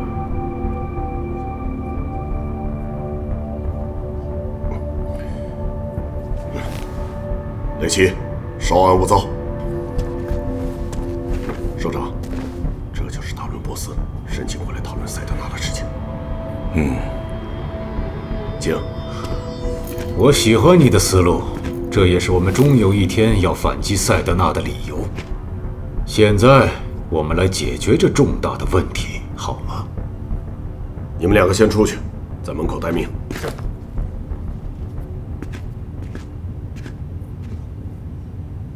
我原名塞雷尔·达伦博斯，这是我在苏美尔时代父王赐给我的名字。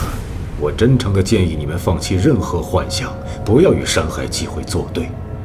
我只是其中第6纪元的领袖，而我的太空部队可以清洗整个地表人类。一些愚蠢的原因让你们对我们一无所知，我们才是这个世界的主宰。是你提出要讨论塞德纳的事，申请参加会议。要不，我们先谈谈塞德纳的事。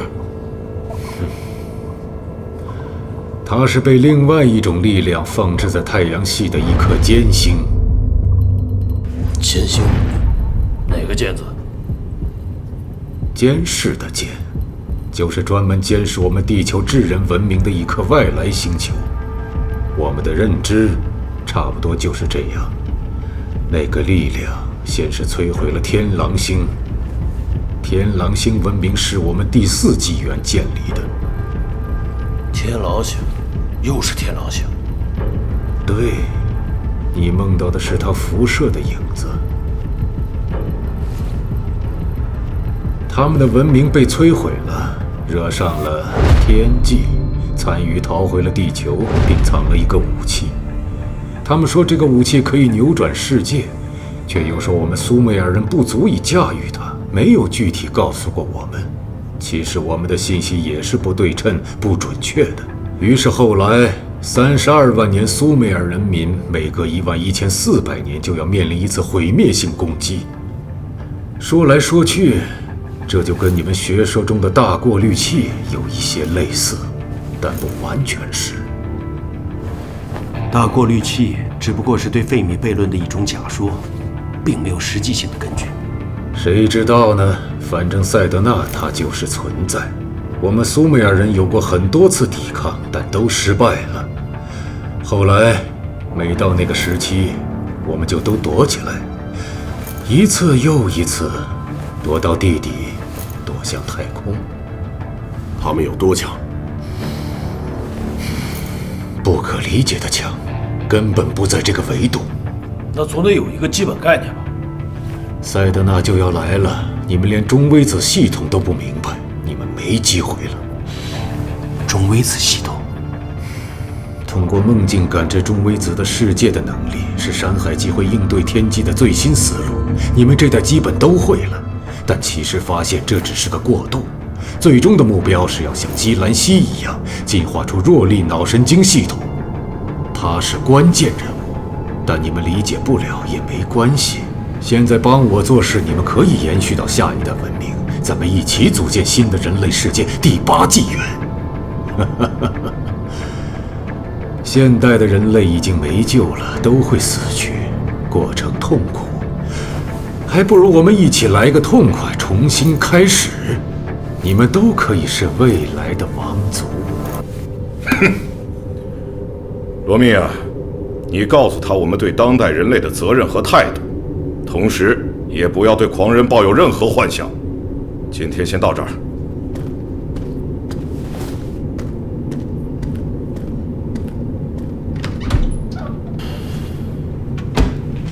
我可以提一个问题吗？问。你说重塑时，你们当年真的没有一点反抗吗？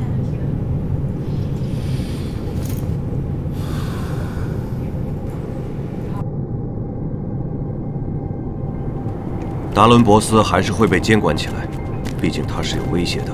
现在我们是该信这个集团呢，还是不信呢？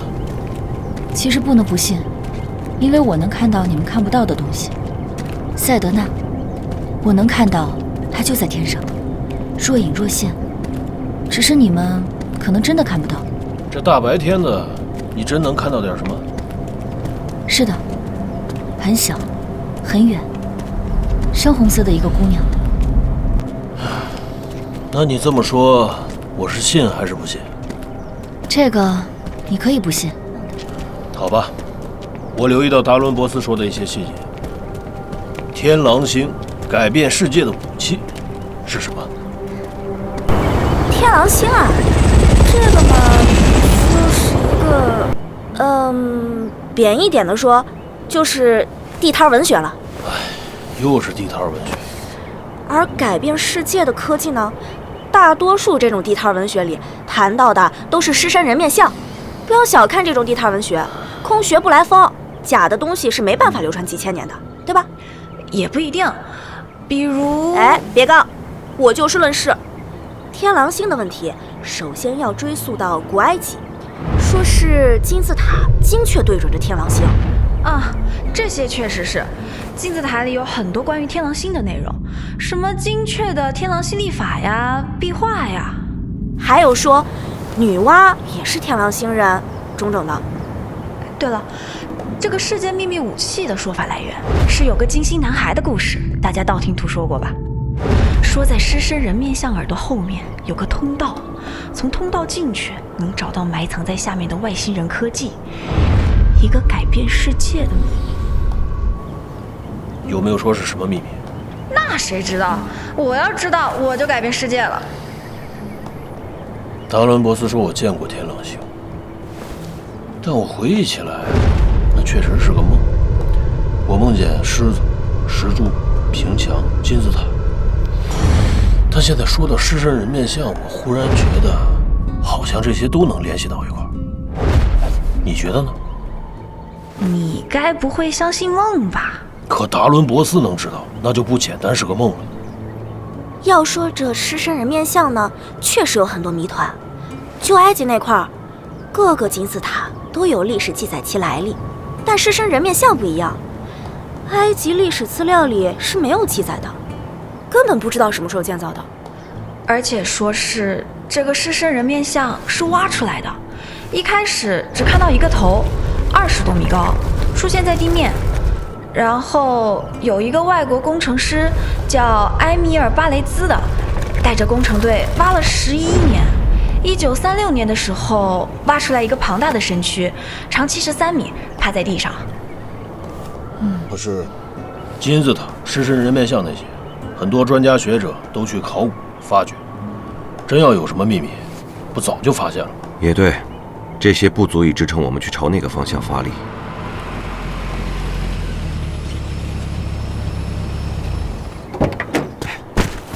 队长，队长，有情况。这边就是凯蒂安娜。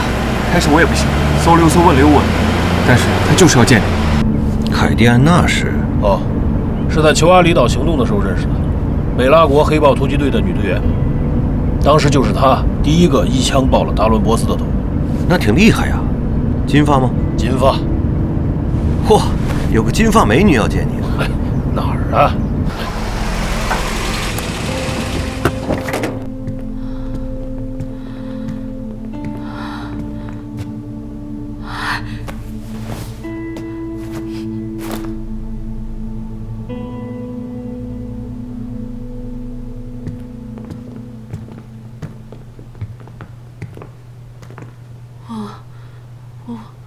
我主要是想见姬兰溪，但我不知道要如何找到她，所以只能提出找你们队长雷七。有什么事吗？太可怕了！我认为北拉国政府也保护不了我。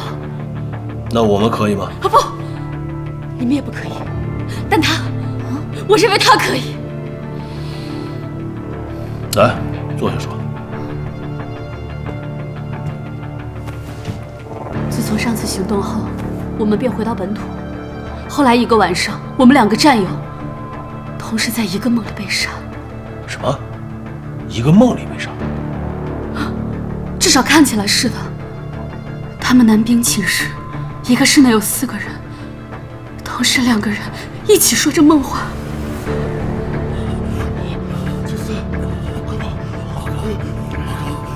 怪我，别先走！杰斯，大哥，来人，怪我！大哥，你怎么了？大哥，杰斯，醒醒！大哥，杰斯，别睡了，大哥，快醒醒！一起，好像被什么东西抓住一样，吊死。死的时候，喉咙上有勒痕，而另外2名战友看到了，叫也叫不醒。你怎么确定他们是在梦中？他们互相喊着对方的名字，喊着“小心，这边那边”，他们在沟通，在同一个梦里。然后呢？之后事情在军队蔓延，5天里一共死了30多个人，而最可怕的是，他们有人在喊：“凯蒂安娜，快跑，快逃，快离开地球！”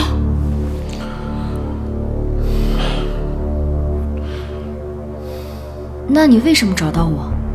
那为什么那个达伦博斯非要跟你谈？因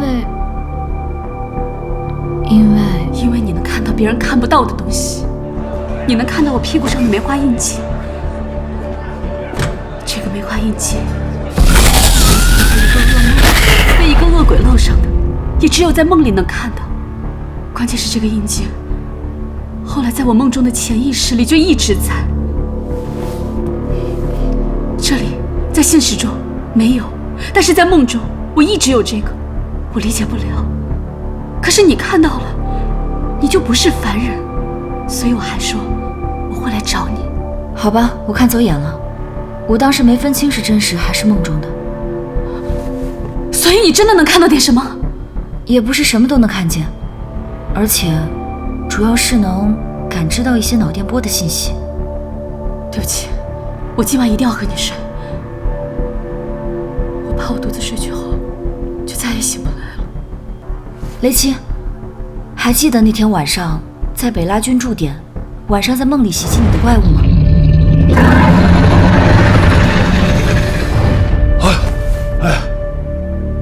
哎，别吓我，这可不好玩。不简单，绝对不简单，绝对不是我们概念中的鬼压床。鬼压床？你们这么称呼这个情况？鬼压床？是啊。你们可真会取名啊，太吓人了。我已经连续好多天不敢入睡了，我都快疯了。我坐最快的飞机来到这里，就是为了见你。那，哎，对了，这个事情咱们军中有没有？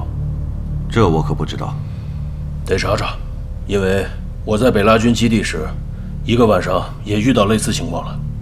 基兰西恰好在边上，我把怪物打跑了，我以为只是单纯的鬼压床。对，我看到了，是吧？好，我问问。喂，对，多少？8名。有8名战士夜间无故猝死，就这3天的时间。事情不只是军中，多少？20天里有2000多人夜间突然猝死。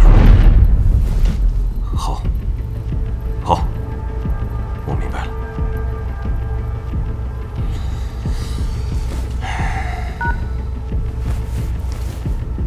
么了？全国范围内，20天时间里，夜间突然猝死的人超过2000人。难以置信。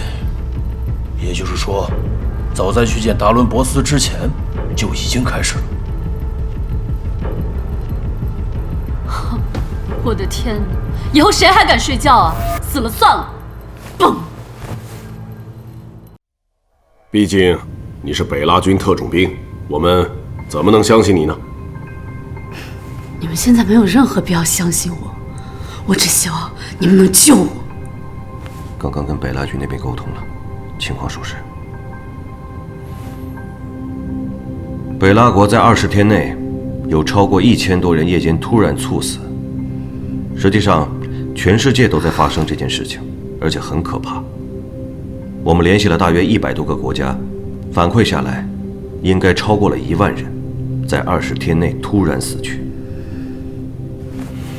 但目前还没引起恐慌，大多数人被认为是自然死亡。这些人，他们身体本身不太好。我身体难道不好吗？可你也没死啊。怎么说呢？我的战友们身体也都还行吧，没有吸毒，没有抽烟。你看，我都好几天没有休息好了，不太敢睡觉。死者没有共性，但死的时候面目狰狞，像是挣扎过。死亡也是随机的。那北拉国那边打算怎么处理？根本处理不了。但是我没有基兰西的档案，要不然我也不会这么直觉的要找基兰西。我不是叛逃，我仍然属于北拉陆军。我也不是逃离到了华夏，我只是找基兰西，我只是来寻求帮助。那你这算不算擅自行动？去他妈的擅自行动！现在根本就没有行动。达伦博斯说了，我们这代人类只进化出了3个化人，我听到了，基兰西是其中一个，另外一个出现在公元前900多年前。你们的古籍里记载的太少了，因为你们的历史记载根本就没有那么完整，很多东西被你们后来的一个皇帝给烧了。但是古埃及历史上是有的，同样记载了这件事情。埃及的女法老哈特谢普苏特，虽然年代上要比周穆王早几百年，但她年龄很大。于是早在公元前900多年前，非洲的王与亚洲的王就已经见过面了。这是山海忌讳的策划安排，希望他们联合起来做点什么。山海忌讳的线索，北拉国也有，这些我都知道，所以我有足够的能力。你们完全可以怀疑我。我说完了。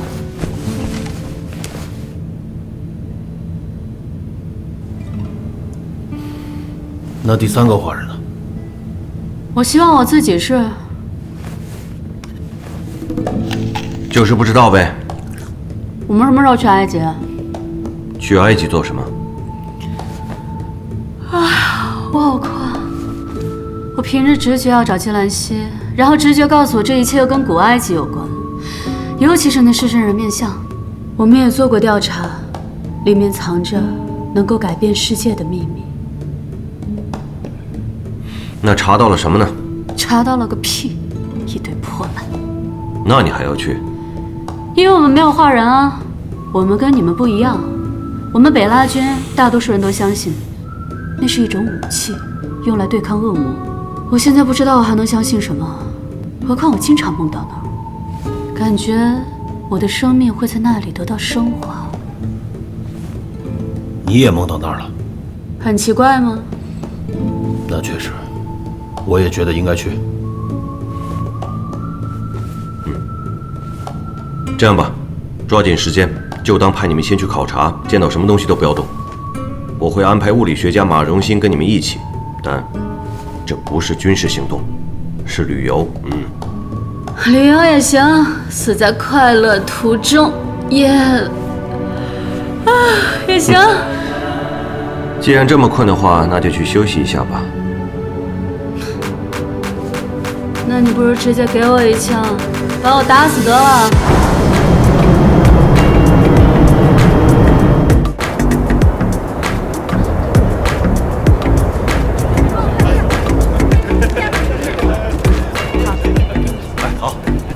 来，这边走，跟着我。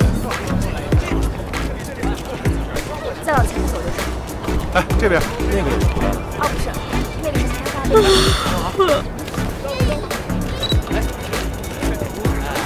好，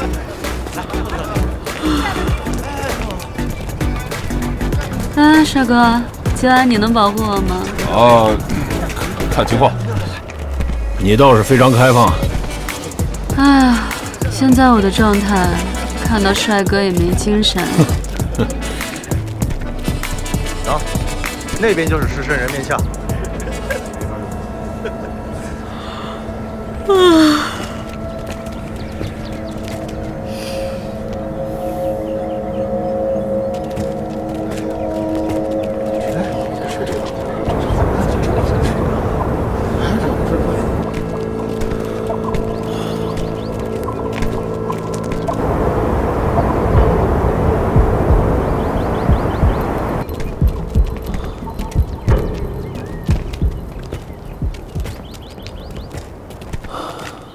虽然跟我梦见的狮子不太一样，但这个带给我的亲切感却无比强烈。那个通道在狮身人面像左边耳朵的背面。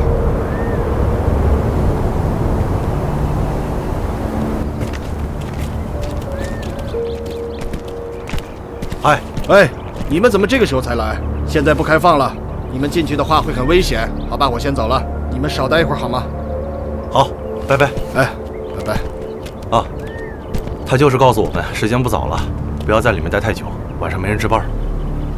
我就负责送你们到这里了，那我就先回去了。好，辛苦。哎。所以其实这里已经被人们探索得干干净净了。你有看到什么特别的东西吗？主要是我也不知道你们能看到什么，我没有办法判断它特不特别。那你有看到洞口吗？自然看到了。里面很黑。颜色是不太多。好吧，来都来了，进去看看。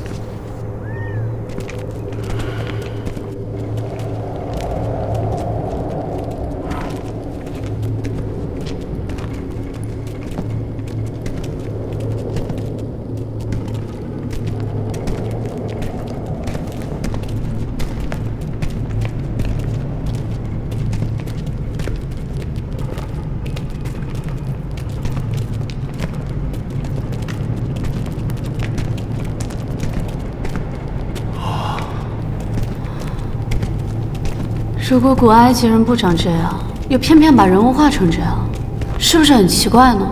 也许古埃及人审美就是如此，比如东英就喜欢把人画得很卡通。有时候艺术的结果往往取决于个人喜好。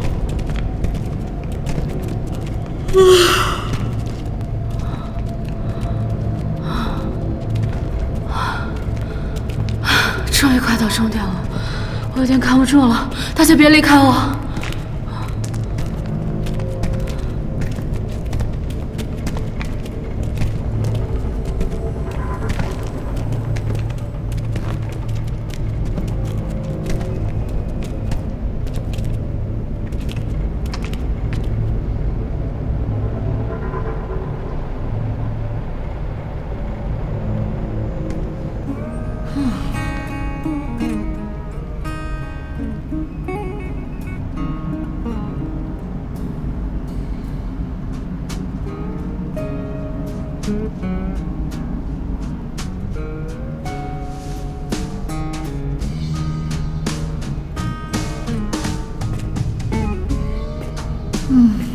这个房间一阵舒适感，比之前的通道和其他房间都凉快一些。这里已经是最低层房间了，接地气，凉快一些。可能吧。哎，有没有密道什么的？我研究过，也联系过这边的管理员，他们也针对此进行过研究发掘。虽然有探测器探测到地下有空洞，但是并没有任何地方可以连接下去。那你有没有看到什么特别的东西？我隐约觉得这里和外面不同，颜色多了一些，但是也没发现任何机关、开关、仪器设备什么的。我也看到了这里和外面不同，多了很多柱子、桌子和瓶子。对啊，五彩斑斓。对，五彩斑斓，那就一样了。所以画人有了，地方到了，并没有额外的发现。来，你们看，墙壁上有好多壁画，是一些事件，说不定在说明什么。基本上我也查过了，这些壁画已经可以在网上查到了。网友的脑洞都很大，但是实际上都没有结果。最权威的说法，仍然只是在描述法老生前的一些事情，而且还会在别的文献里找到对应的描述。哦，也对。现在几点了？差不多晚上10点左右。好了，我觉得该没发现的，我们应该也发现不了，也没带什么特殊的仪器设备。虽然基兰溪和我们看到的不一样，但并没有特别发现。靠肉眼估计没办法有突破了，不如我们撤吧。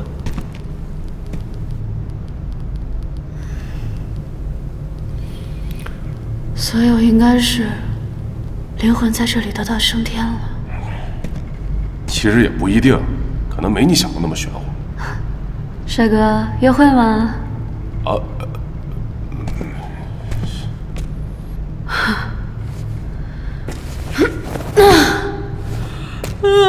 我不管了，要死死吧，你们先走吧，我就睡这儿了。睡这儿？基兰溪这个画人也没什么用。我先睡了，晚安，下辈子见。这样吧，你带着凯蒂安娜休息几个小时，我在门口给你们站岗。也行，现在晚了，走出去还得不少时间，休息会儿也行。我整理一下资料。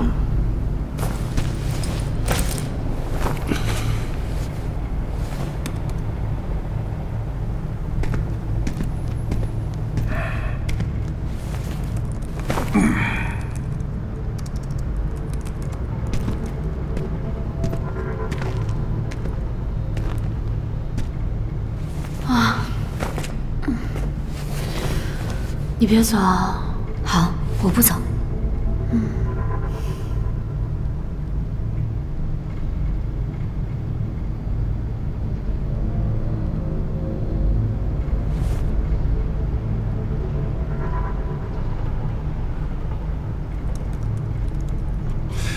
这里没有网络呀，真是麻烦。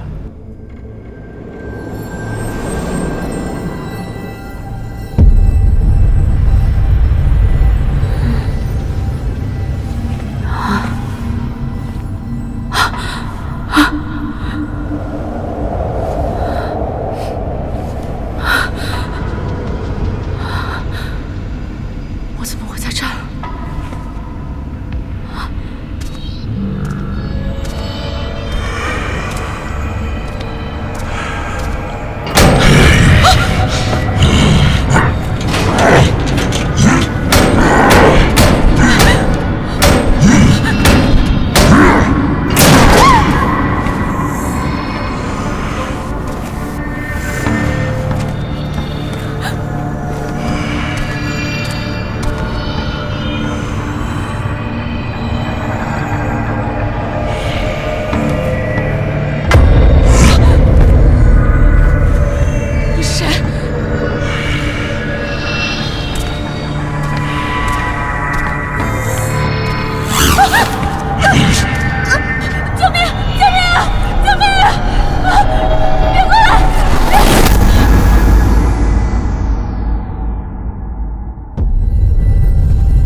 醒醒！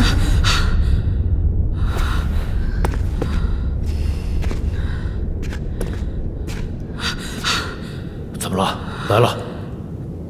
我看到了，很模糊，不知道是什么，要杀他。太可怕了！还好刚刚有人救了我，不知道是谁。哎，刘战呢？对，刘战呢？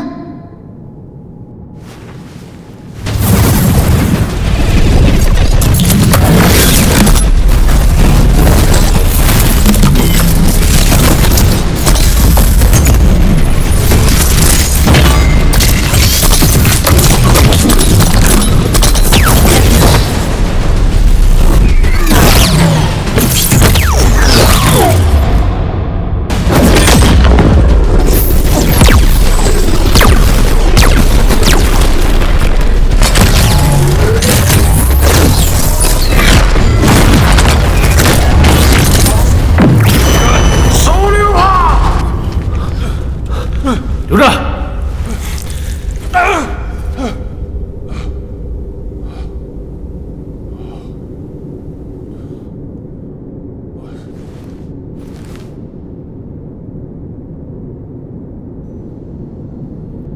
我发现了不得了的秘密。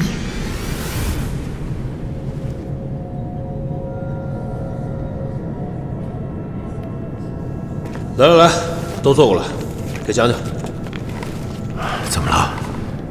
凯蒂安娜，要不你先描述一下你的梦？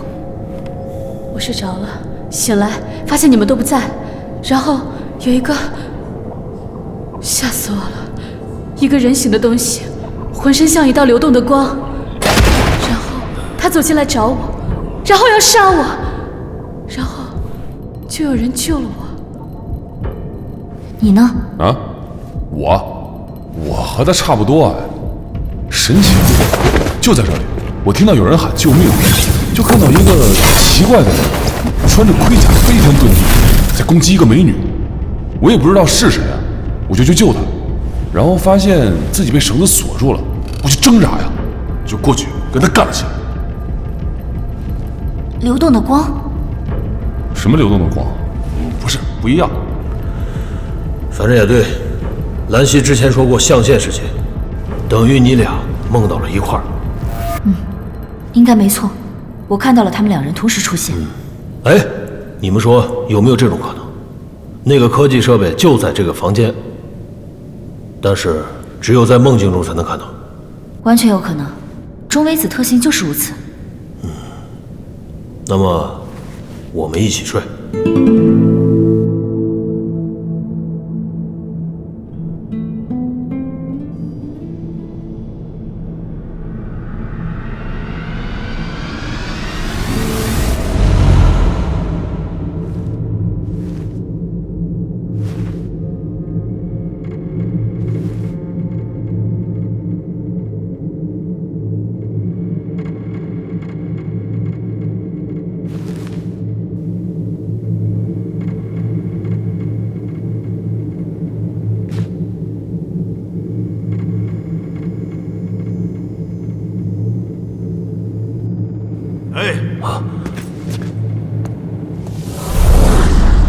你是谁？我雷七。雷七是谁？你做梦了吧？啊，你确实在做梦。哎，这个是什么？有趣。还在梦境中，控制不了自己。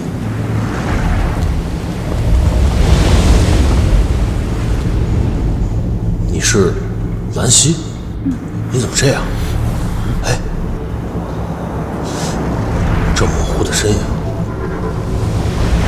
这是凯莉安娜？那我怎么是这样？怎么样？你不好好的吗？我是未来战士。你不是吗？这个我也不理解，你觉得应该是什么样子？我应该是一名足球运动员啊。你是足球运动员啊？不对，我应该是一名太极岭战士雷奇。今天是2030年3月17号，我父亲叫，哎呀，有点想不起来。我是怎么来的？没关系，梦里多少有点迷糊。但是你们看，这个桌子上的仪器，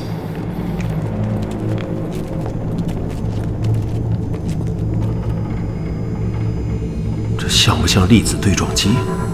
对，好像是。没见过粒子对撞机，但是看起来挺高科技的。这玩意儿能不能拿起来？好轻啊！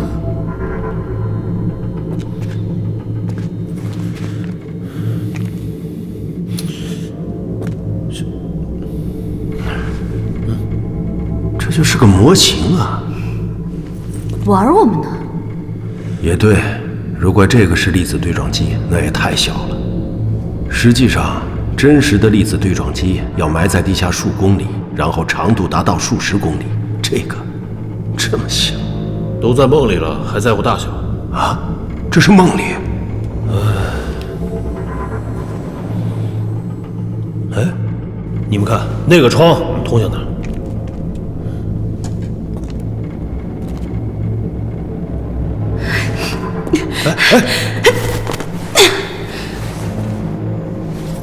哇，是一座山。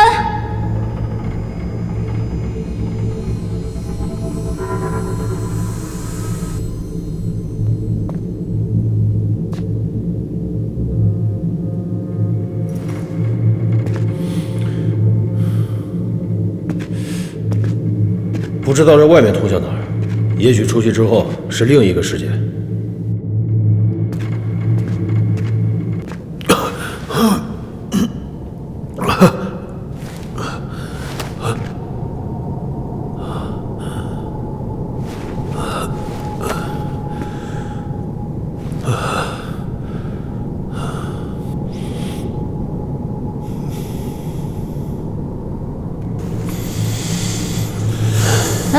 你掉线了？我回来了吗？应该是的。好，梦连上了。那我去外面看看。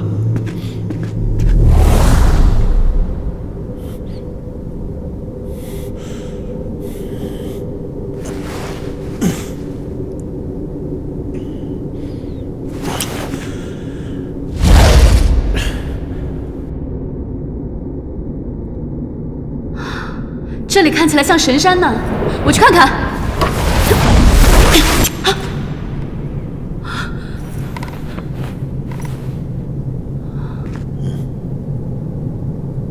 我的天，刚刚做梦了吧？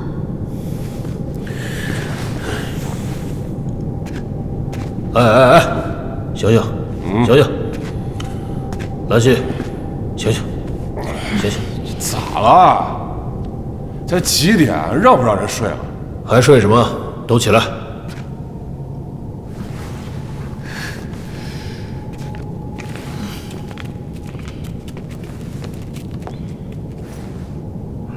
我们刚刚都在同一个梦里吗？梦？什么梦？刚刚做梦了吗？好像完全想不起来啊。我好像梦里并不是自己。我是看到大家了，但我也不知道你们是不是都在。你们有没有看到一个圆环形的仪器？啊，那倒是有，但好像那玩意儿吧，就是个塑料模型。就是那儿，我记得就在那儿。我也记得，就是这儿。是的，有这事儿。什么也没有啊。哦，对了，那边还有一个窗户，我看到凯蒂安娜从那个窗户上跳下去就没了。对。对啊，爬出去就醒过来了。兰溪，你进来的时候都看到了没？我真没看到。那你总说你能看到不一样的东西，你能看到梦境，可这就是梦境啊。可能我修为不够。科学研究，宇宙中的可见物质只占3%，也不知道兰溪能够看到几%。我从小就被当成异类，而且家族里一直把我隔离起来，所以我甚至不了解我自己。理解。不过还有一个有意思的事儿，大家在梦里都不是自己现实中的样子。哎，对，凯蒂安娜是一个公主。刘湛，你是一个古代大头兵。啊，兰溪像个天使。雷七，你是未来战士。啊，那我呢？你啥也不是。然后不能离开这个房间，离开就会醒来。现在我有一个疑问，我们的梦被连接起来，究竟是不是兰溪的原因？之前在西坝村就应该发生了什么，但在协议钢厂不会，因为兰溪能看见所有。我觉得就是。啊，当然了，也不能这么武断的判断。是的，这种事情太超乎理解，还需要回去研究研究。我没有在别的地方发生过这种事情。也就是说，在这个房间里，吉兰溪可以把我们的梦境连接起来。可，如果这就是所谓的超级武器的话，要怎么把它从梦里给搞出来呢？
塞德纳越来越近了。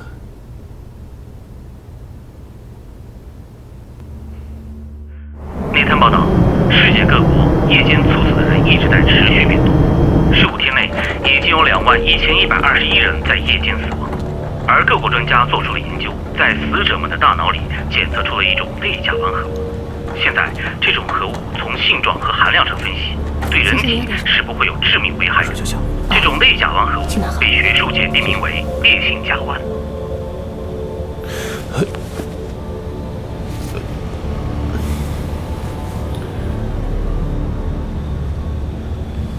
南希，我当时下线后，你们有没有在里面继续发现些什么？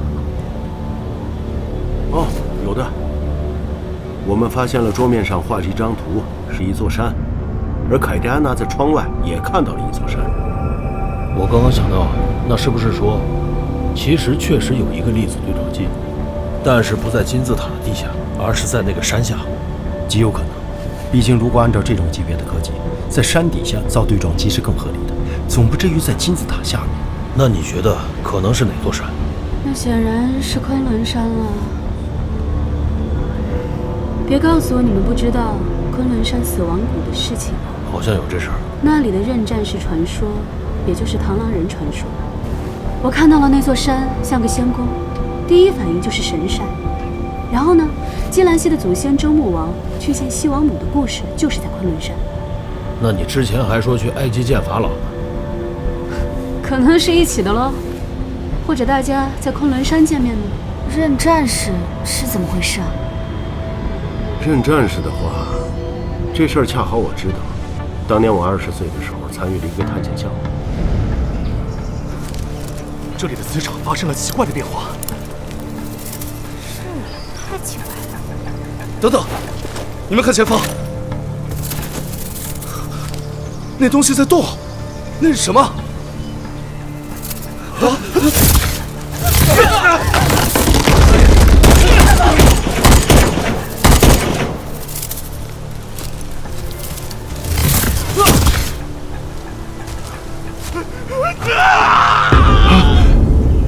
我说不清楚，他们好像在昆仑山核心地带守护什么东西，我们不靠近是没事的。后来那里就被封锁了起来，几10年都不让人进去。《山海经》里的昆仑山和现实中的昆仑山可不是一回事。的确不是一回事，但有一点是没错的。现实中的昆仑山有一个死亡谷，附近天气经常很怪异，说是有强磁场，但是又给不出有强磁场的合理解释。那我们什么时候去昆仑山？你一个北拉女兵，有什么问题可以和你们北拉国军方申请。那昆仑山要是在北拉境呢？我会的。昆仑山螳螂人倒是听说过，但是谁会当真啊？马荣兴教授也没有亲眼所见，他只是从一个惊魂未定的团队中得知，而且后来那童大爷死了。说到这些，我是相信的。我倒是希望太极鼎能去碰一碰。可是没有理由把太极鼎小队开去昆仑山，毕竟跟粒子对撞机以及梦境有什么关系呢？粒子对撞机的话，还真不一定。粒子对撞机开启之后是会产生巨大磁场的。据说欧洲大型强子对撞机需要使用4兆电子伏特和1万多安倍电流去推动每一束粒子。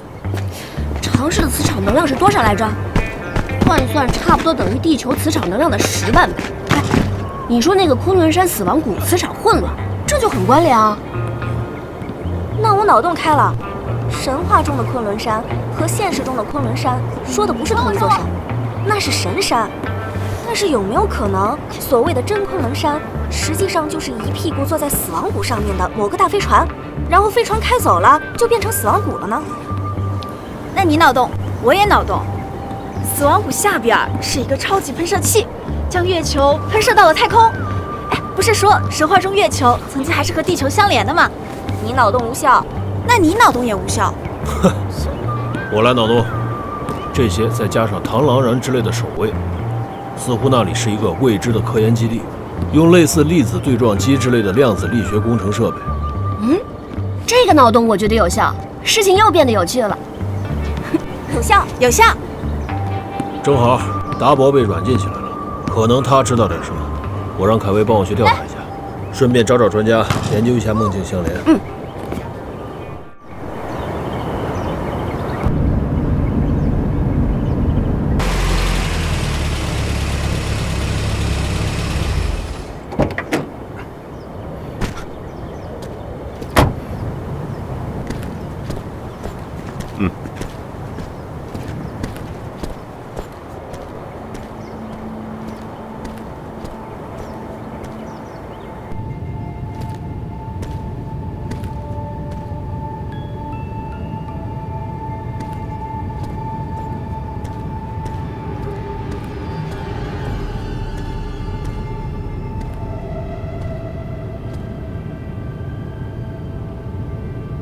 们没必要派这么多士兵看守我，没有用。如果我的人要来救我，你们拦不住，只会白白牺牲的。你确定吗？我确定啊。未来总会有一天，看看谁小看了谁吧。来干嘛？你知道昆仑山吗？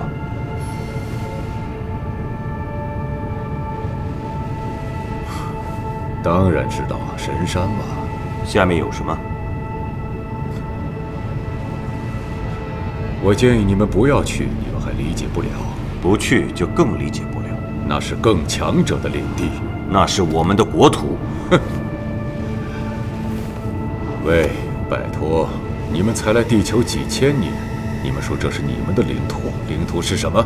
但星际战争你们没有概念，高级文明根本就不认可。那他们是什么？哼，无可奉告。如果我们一定想知道呢？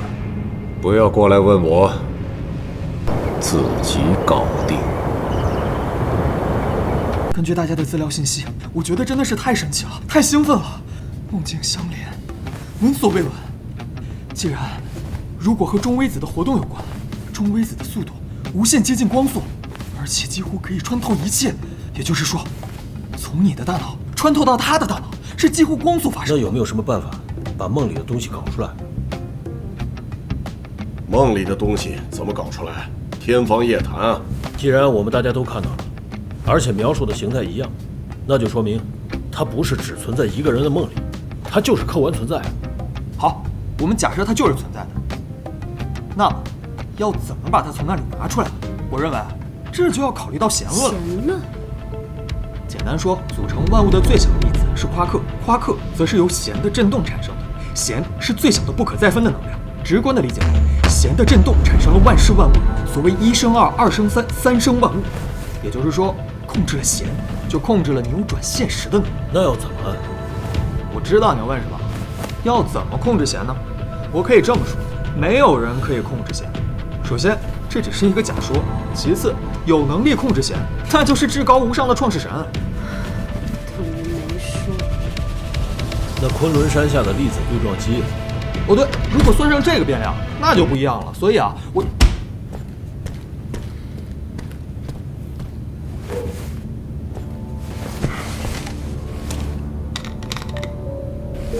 怎么样？他什么都不肯说，只说了那是别人的领地，我们最好不要去。那怎么能是别人的领地呢？我想他的意思是，那里在我们华夏文明诞生前就已经物有所主了。这么说倒也说得过去，跟我们没有交集的其他东西。反正钱伯新研究员也说了，如果真的能把昆仑山与粒子对撞机、中微子理论甚至超弦理论等联系起来，说不定真的能推动人类科学大步前进。既然凯威也从达伦博斯那里得到了一些信息，这次行动我觉得可以批准，但必须周密安排。毕竟凯蒂女士是外籍士兵，要加入我们的行动，我们还需要跟北拉那边协调。所以我也想加入你们，去实地考察一下。因为我就是粒子对撞工程的工程师，在量子力学领域深入研究了很多年，这种东西我一定要去看看。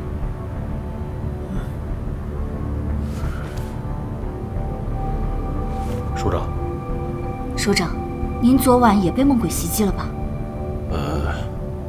也不好说，大部分人从小都会有鬼压床的经历，我并不认为这一次特殊，只不过我仍然在梦中努力挣脱，也就没事了。是的，我挣脱过一次。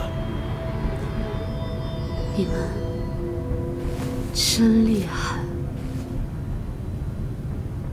帅哥，你一直守在门口，我怎么好换衣服呢？隔着这么大墙呢。你们的衣服好晒哦。羡慕也没有用。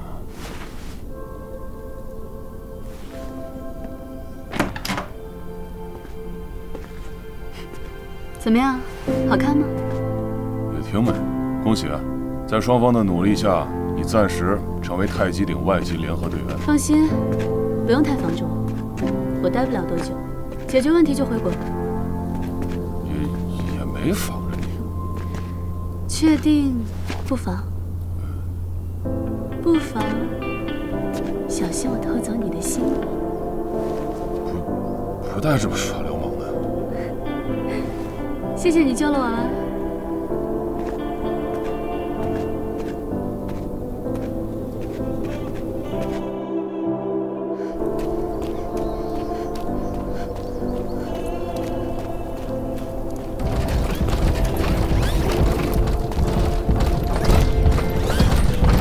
早上好，到了。走。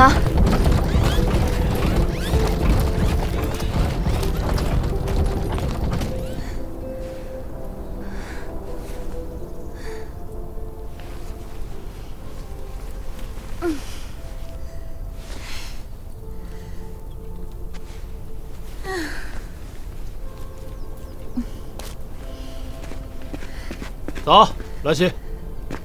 早。你也来晨跑？对，今天要去昆仑山行动，我怕跟不上你们节奏。哼，我们都是军人，你跟不上，很正常。不掉链子就好。哎，上次罗刹1号的时候，我看你还能翻跟头，看起来运动天赋不错。本来也不错，练过。村里人太欺负我。村里人欺负你？是啊，他们总说我是勾引人的妖精，还总说会梦到我。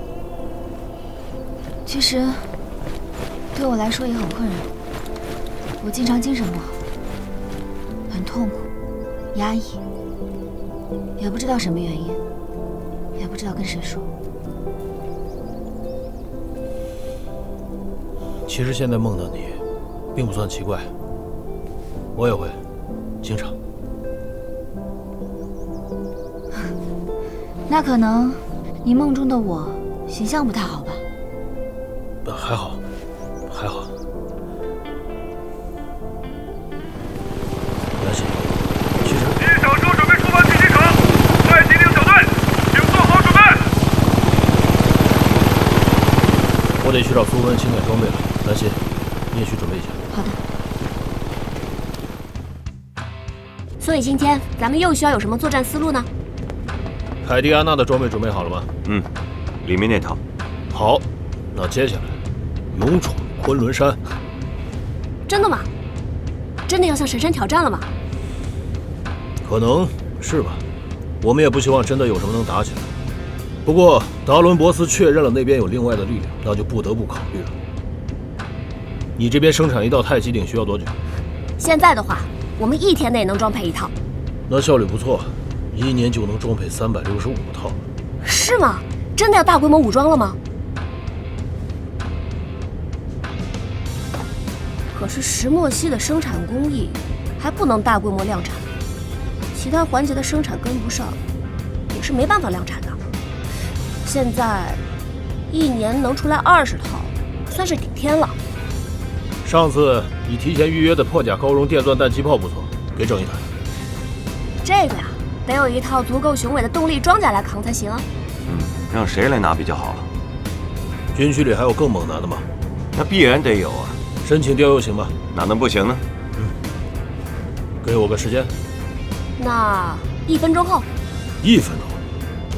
嘿，彪哥，晴天2型开出来。行，好嘞。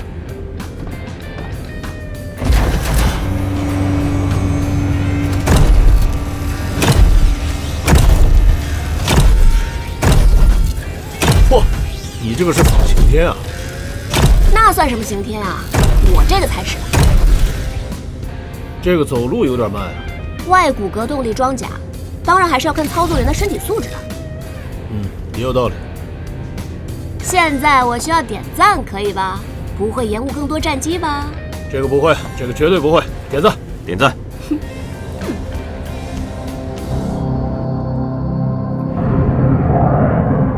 昆仑山，我们称之为万山之祖，素有神山仙山之称。它发源于帕米尔高原东部，全长2500公里，平均海拔也达到6000米左右，总面积50多万平米。如果说一个粒子对撞机长度在20公里左右，大家还能理解，但是整个昆仑山长达2500米，如果只是埋藏在其中某一个片段，那就非常难找。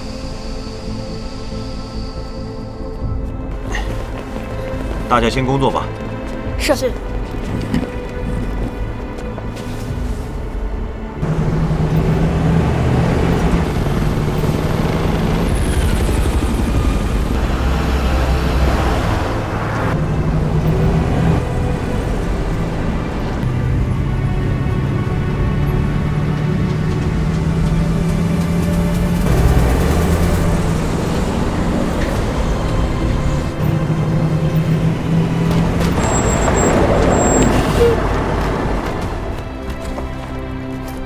报告，前方已经没有足够宽的陆供卡车行驶了，接下来可能必须得步行前进。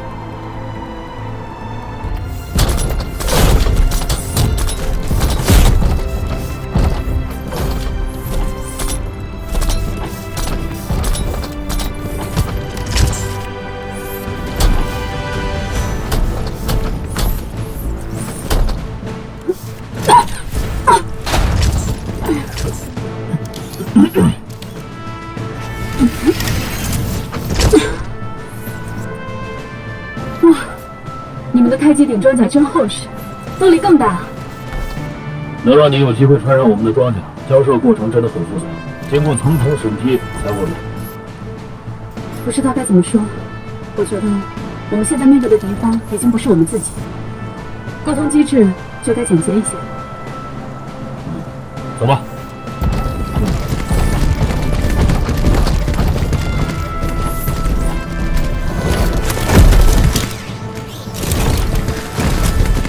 是多少吨啊？就剩1吨。哇，这么厚重的玩意才1吨重？那当然，最高的强度还最轻的材质，方便运的。来，一雄，介绍一下自己。大家好，我叫一雄，中尉，来自11军区。今天正式加入太极点突击队，负责扛起这个1吨重的刑天2号，和扛起这个半吨重的黄战时电钻气炮。黄战时？这个虽然是武器厂那边设计的，但是是我命名的。可以了。我的作战系统也升级了一些模块，按苏文尔的话说，就是接近第5代战机的第2代作战系统，雷达扫描。行，在飞机上我都提前了解了。好了，兄弟们，冒险开始了。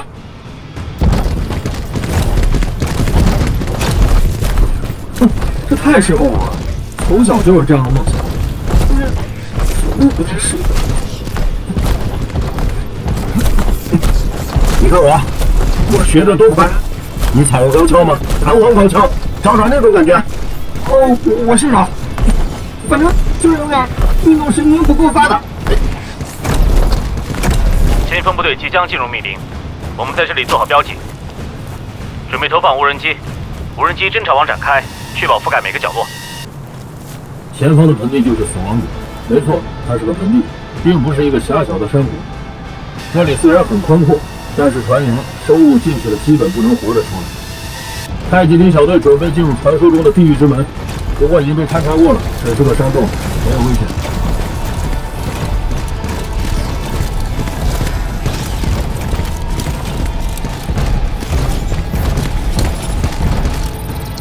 七小队注意，等无人机先行。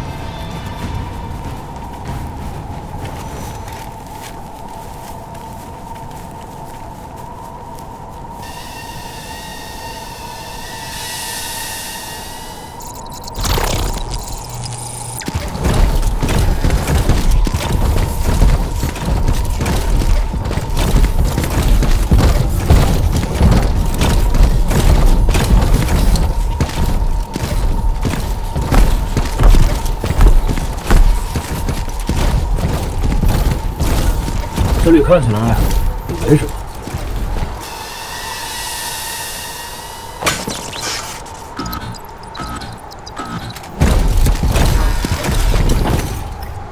外围有一架无人机在8公里左右忽然坠毁了。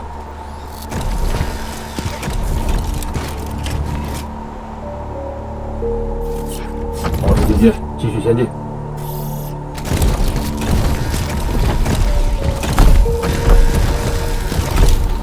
这是进入了一个强磁场区，信号被干扰严重，直接就撞墙了。有拍摄画面？有，前方是一个很幽深的山谷，长满了杂草杂树。其实看起来这里也并没有那么神秘，本来也没有那么神秘。你看，这里的地下有很强的磁场反应。哇，这也太夸张了！这个磁场源的深度看起来超过了20公里。我知道，但是20公里以下确实有点夸张。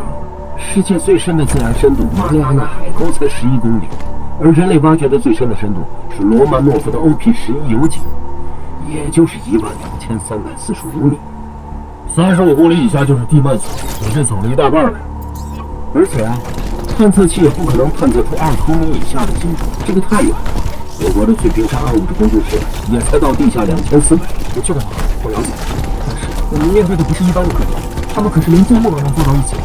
而且，如果这个粒子波动机跟中微子，那理论上达到这个深度是非常有必要，几乎可以保证只有中微子能穿透这么深的厚度，可以完全屏蔽掉宇宙微波背景辐射的干扰，地底的温度控制也更高效。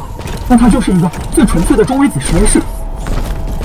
我曾经做过一个梦，这梦见我拉着一个女孩投进地心，20公里以下的大气压和地底温度，生命体是不可能存活的，就算是钢铁也会被压成碎片。136号无人机怎么回事？请报告情况。不知道，被击落，在空中发生解体。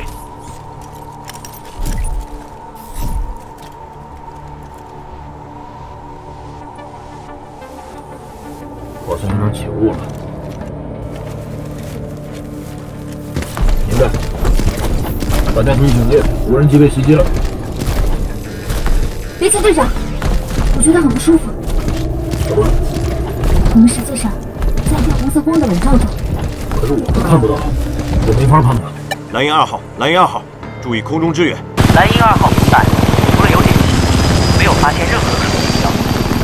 先锋小队在密里没有发现异样。其实如果达伦博斯说的是真的，那我们这么做，确实属于冒犯他们。我们可以不冒犯，但是我们不能什么也不知道。也对。这里跟其他地方不一样，这里一直都有一种红色的光。并没有看到红色的光，红光越来越亮了，像是在移动变化。雷七，我们觉得可能需要向对方广播，如果他们存在的话。广播什么？我们只是来寻找真相。好。我们223军区探险队，请问有人在吗？我们223军区探险队，请问有人在吗？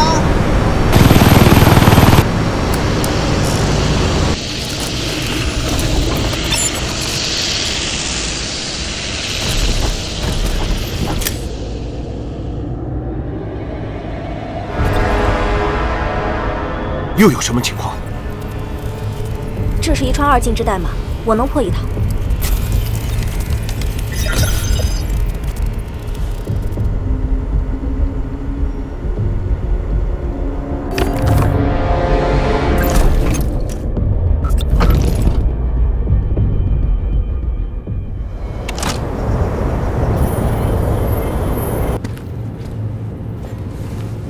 怎么样了？很显然，他们收到了我们的消息，并且宣称，如果不离开，就动武。那知道多少他们的信息？很少，除了之前螳螂人传出来的信息，现在基本上一无所获。我认为不会比我们想象的更强。为什么？他们用2进制跟我们交流，说明他们的科技仍然在数学和物理学的范畴之内。我翻译一下，就是肯定不是神仙，不使用法术。物理学范畴内的话，上次的传闻说的是刃战士，也就是机械物理作战。他们会不会有什么原子弹什么的？而且他们有多少人，我们都不清楚。既然地底量子对撞机都有了，原子弹什么的，那肯定也不是什么问题了。不过就算有，至少也在我们的理解范围内。如果达到这种水平，那也够呛的。这么说的话，我认为至少有继续保持交涉的必要。我们怎么可能死心离开？那我们回一个信息。就回为什么要离开。好。反问一句：为什么要离开？队长，你的头盔可以向前方发射电信号，你可以试试。啊，还有这玩意的吗？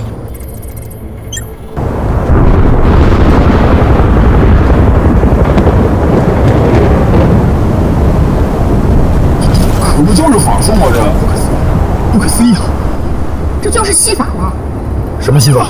下过古人用的脉冲电流技术。这有啥呢？你是真的一点都不怕呀？不管他们弄出什么东西来，只要跟我玩科技，我就不会怕。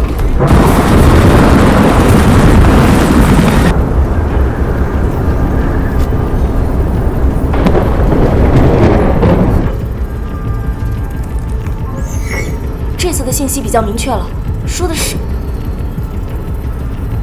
死亡。死亡是什么意思？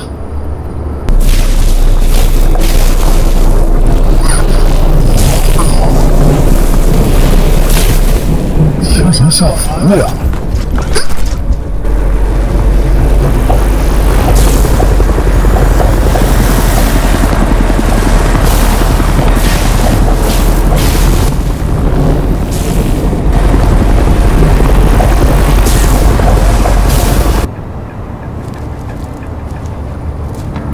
追踪光球数量113个，113个，追隐蔽！有没有多少战士在周围？加起来也不超过50个。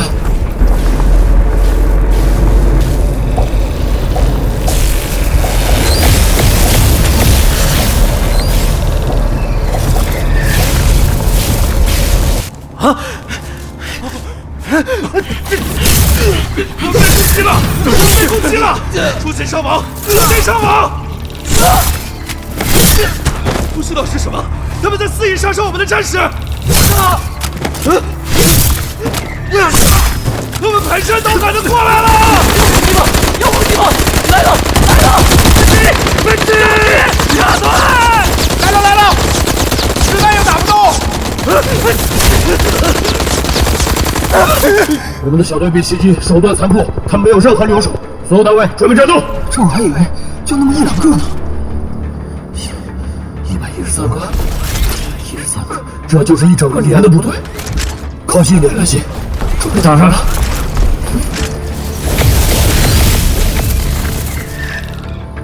还等什么？跟着他们！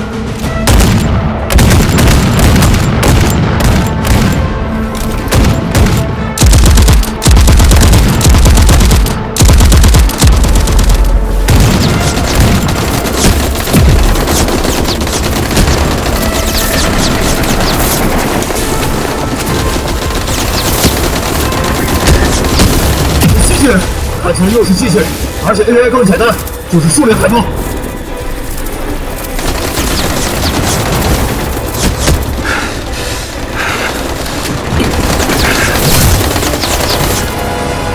他们到处都是，周围的小队扛不住，我们集中火力。我这不是第2代作战系统吗？疯了，有什么高效的方式？锁定所有目标，让协定2点对点自动射击。来，锁定所有800米内目标。连接行电2，狂战10。自己动好，一球上高地。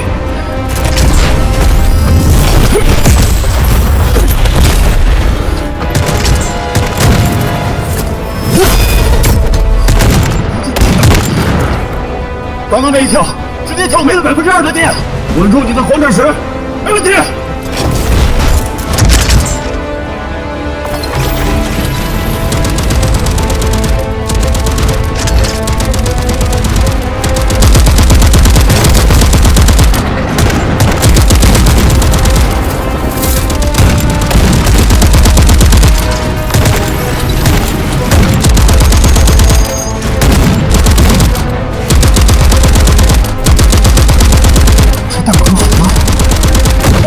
配合一束发动枪，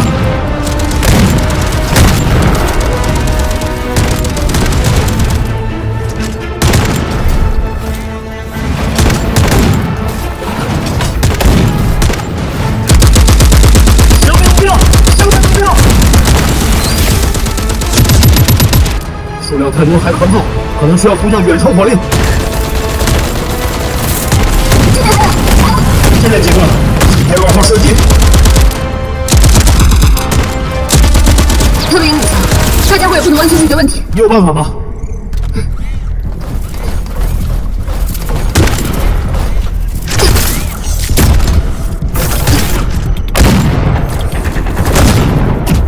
剩下的你们解决。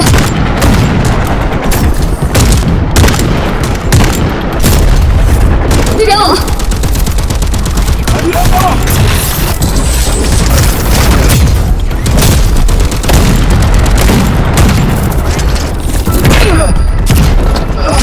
那阵人们已拉了，同步，能调动远程火力的。他们砍我！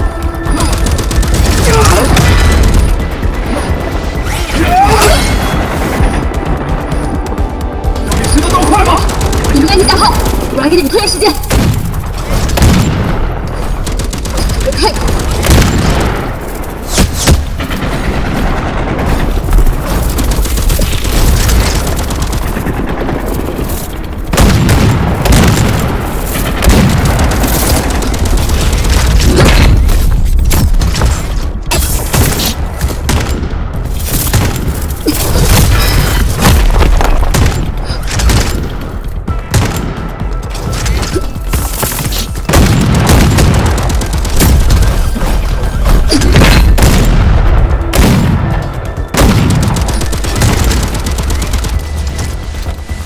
还以为腰部最脆弱的部分扛不住了。你们这套太极点的软脚部分也这么强，别以为我不懂什么地方需要防护。还好多，太多了，太多了！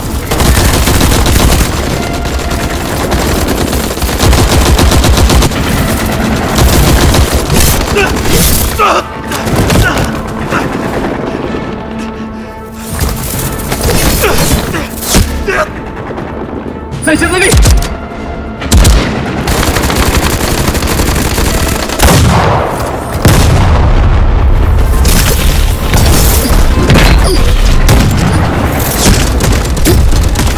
天呐，注意点！明白。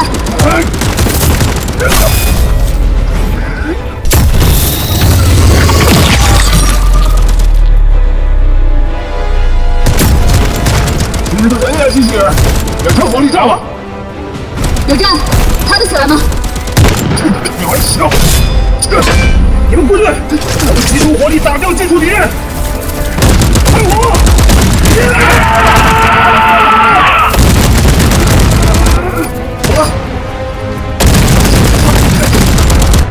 远程火力准备完毕，太极鼎可以直接调动。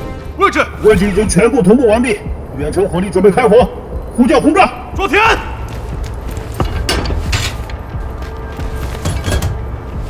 发射！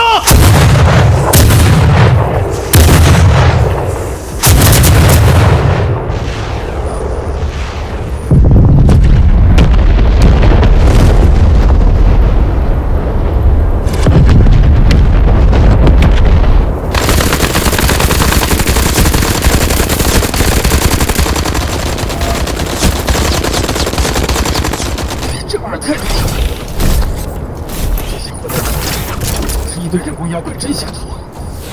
来了！放进之后风平浪静，估计差不多了。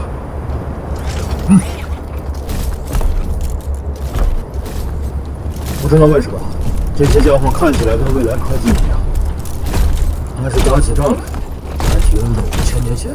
说明他们的军事科技实际上并未受过社会的毒打。他们不懂现代战争，只会折磨古人。停！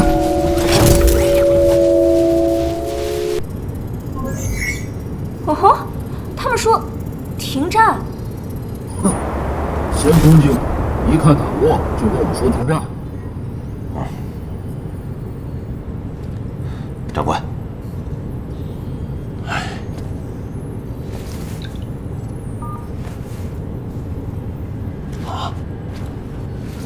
暂时接受停火。暂时接受停火。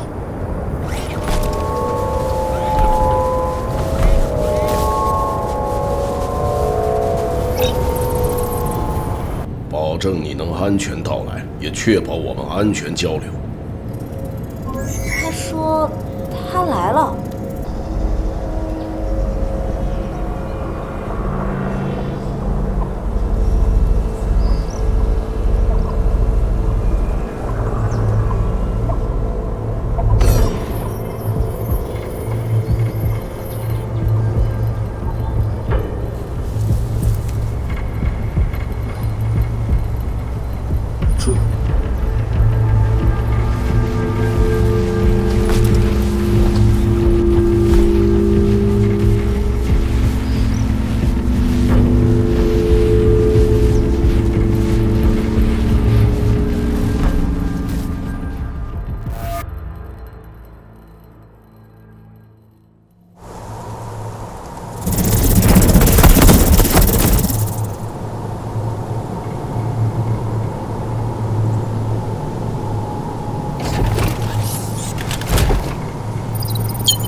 什么都跟兰心认识。兰心，你到底是谁？小时候见过王母娘娘。这就是你说的王母娘娘？不确定，小时候见的有点像。你传承着我的基因。他说你遗传了他的基因。你好，郭中文吗？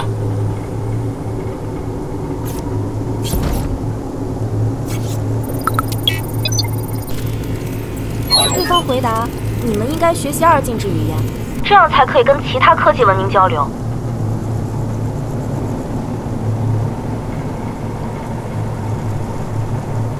怎么？僵住了吗？嘘，再交流。神交。而且是需要电的变异，我们人脑也很注意。因为你们专注于其他事情，小笨瓜。小笨瓜，这确定不是位当代辣妈吗？我会你们的语言，但是可能还停留在数千年前，与基兰西的先祖母王相会的时候。现在给我一些时间，我慢慢学习。王母娘娘，西王母。你说的西王母是埃及法老。那你问他，是不是当过埃及法老？你是否当过埃及法老？你曾经是否去过埃及？当过2次。妈，请你们不要继续解决昆仑山之下的话题。我暂时不想颠覆你们的一切。可现在已经颠覆得七七八八了。慢慢来，孩子。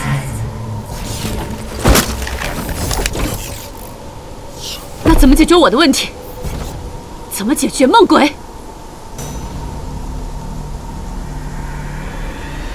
怎么了？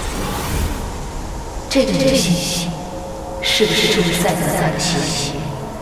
塞德纳邪灵。果然，11000年后，他又来。那你看看我有没有？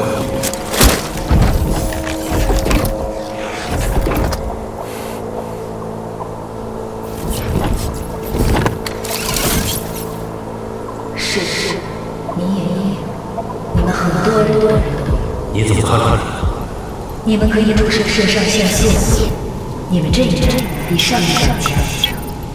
可达伦博斯还在那说我们不行。跟我们预想的方法不一样，而且达伦博斯对我有偏见，他的文明被重塑后，他内心一直日出。哦，你们认识？几乎对。好了，对你们造成伤害，我很抱歉。之前确实有过这个冒犯，但你们今天亲自进做，我们也会本次交流消息。什么？再见。我求证闪电了，时间就是好好，我还求证闪电当座驾。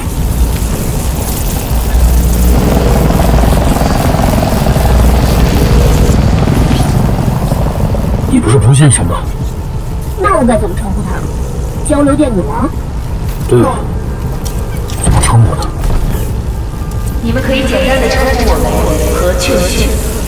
我尊重一代人的想法，既不想被消灭，也不想被消灭，那么我就要做自己。很快我会再见你，雷奇。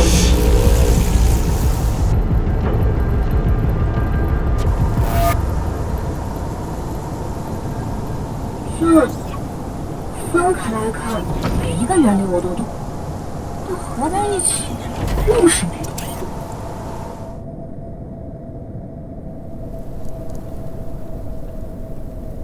我们那边严重了，军队里死亡的人数越来越多，人心惶惶。但是，没有人有解决办法。身为军人，无能为力。这段时间发生了太多的事情。先是罗刹1号，又是达伦博斯飞碟，接着是这位交流电女王何雀色。应该就是我的祖先西王母了，不是什么王母娘娘。我也查了我祖先的故事，周穆王去昆仑山见了西王母，具体发生了什么，谁也不知道了。但是，周穆王和西王母是有一段温柔之夜的。哦，古时候也行这个？但是，不同物种是有生殖隔离的。生殖隔离是什么？不同物种之间是不能繁衍后代的，这就叫生殖隔离。比如，鸡和猪。你看到我，再看看那个何雀色女王，你觉得有生殖隔离吗？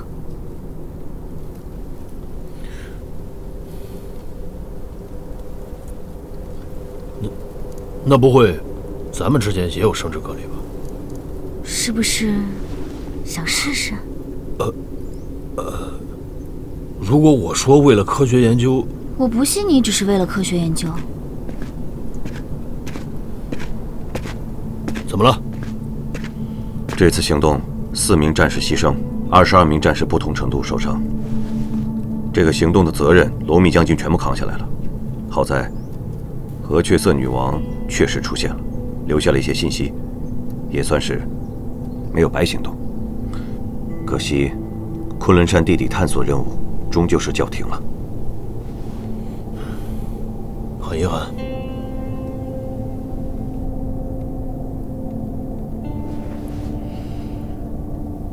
完蛋，扛了一宿，现在又到了该死的睡觉时间。对了，何雀色女王说，肾上腺素可以帮助打败梦鬼。肾上腺素？是的。就是说，做梦的时候还能激发自己更强的身体机能？应该是这个意思。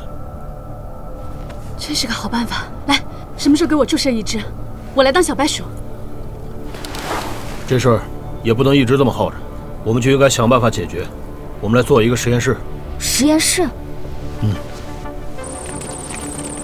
那晚上睡觉是不是也太亢奋了一点？从今天开始，我们4个人都需要睡在同一个房间，也就是这个房间。希望大家先打消男女有别的想法。What the fuck！ 我希望你们不要有才行。接下来，任何人睡觉都需要先报告。我申请了1打肾上腺素注射剂，谁要睡觉都先使用1支。那晚上睡觉是不是也太激情了一点？你闭嘴！你要再多嘴，就不给你打了。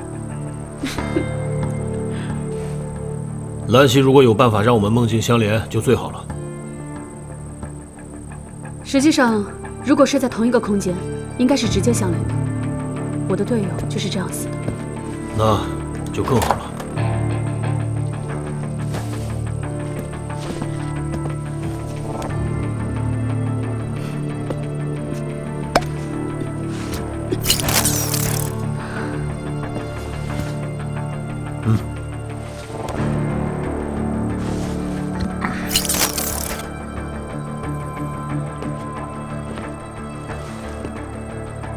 我不敢，怕疼。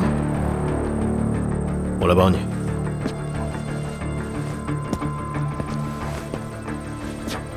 别怕，没事的。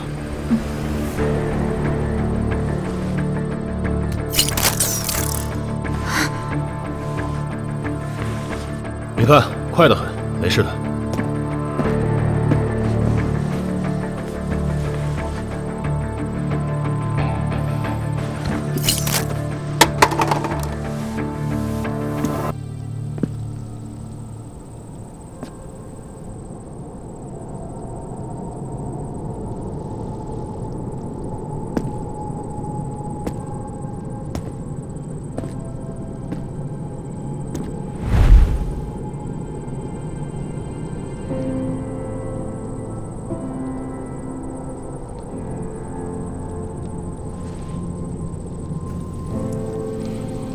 南希，你睡着没？没有，睡不着。我也是。不好，奇怪的感觉来了。什么？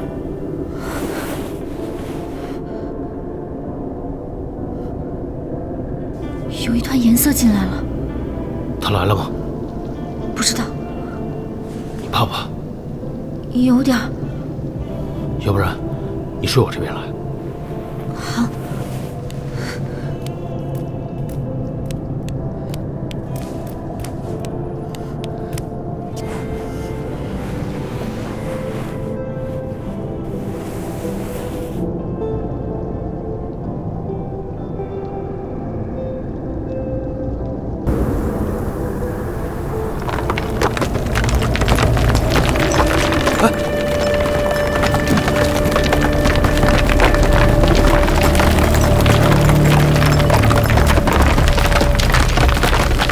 你看，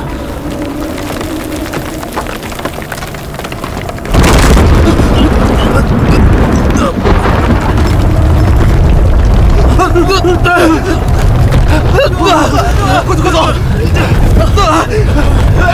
对了，今天就是塞德纳西难日。走！塞德纳西难日，突如其来的地质大灾变，导致北美地区即将率先沉入海底。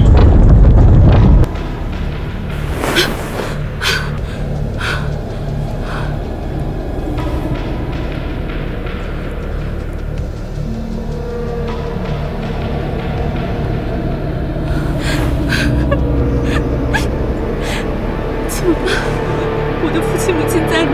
我得去见他们，我得在最后的末日和他们在一起。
看谁弄死谁！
谢谢你，你太帅了。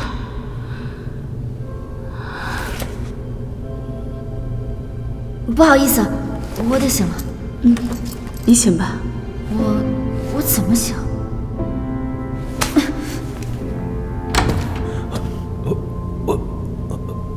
我还以为情况很紧急。你错过了。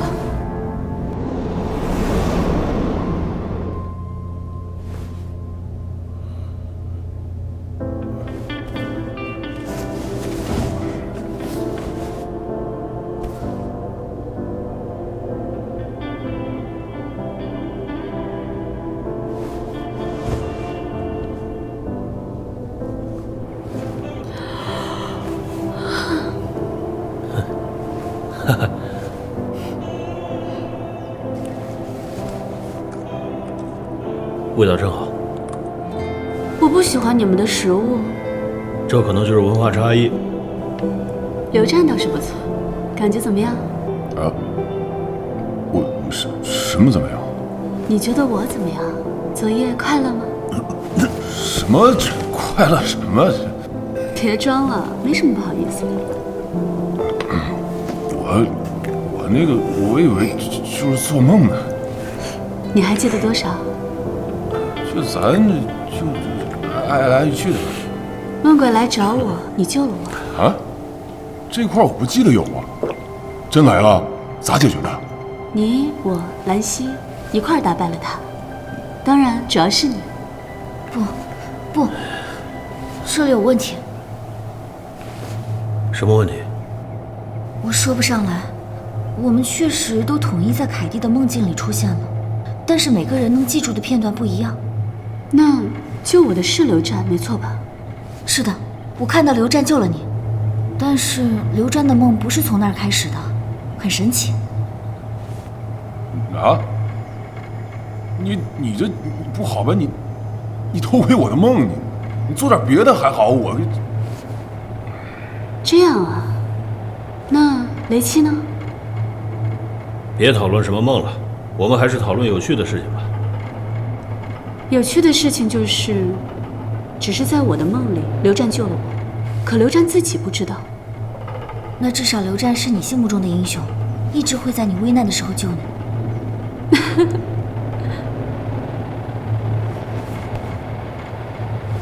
在梦里，那怪物一刀给我削断了，我看到自己的内脏，吓死了。这就是前天晚上留下来的吧？影响到你的梦了？没错，是的。如果这算是解决问题了的话，我想我可以回国了。啊，是吗？有点舍不得呢。我也舍不得这位刘湛兄弟呢，他救了我多次。嗨，小意思。好的，我下午就得办理回国手续了，我得把我的方法带回去。那后会有期。后会有期。后会有期。啊，后会有期。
刘湛，醒醒！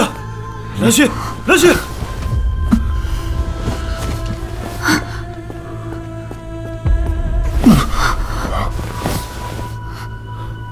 快点告诉我，现在这还是梦？昨天也看到了一些东西，但不是这样的结果。你看到什么了？他成功了，跟我们道别呢。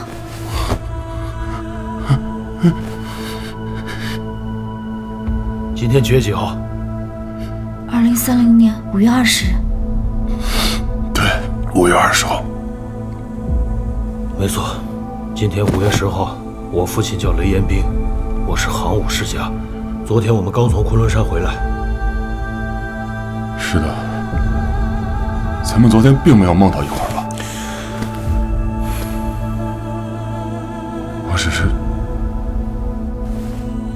我他妈只梦到了和他抱在一块儿。我看到了，刘湛救了他，但是没有用，他还是死了。所以这到底是怎么回事？不知道，我真的不知道，我解释不了。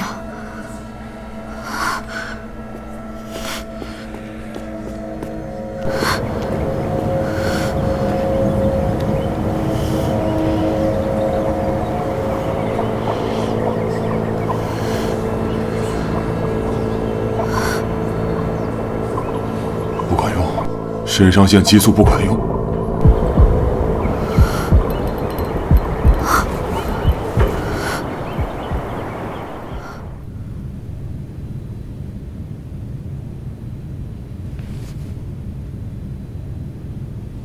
已经跟北拉那边沟通过了，他们似乎并不关心凯蒂的生死，因为这对他们来说已经习以为常了。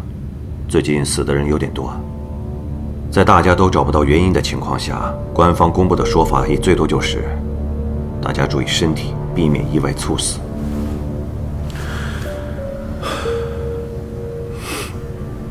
我保护不了他，也保护不了我们的太极鼎成员。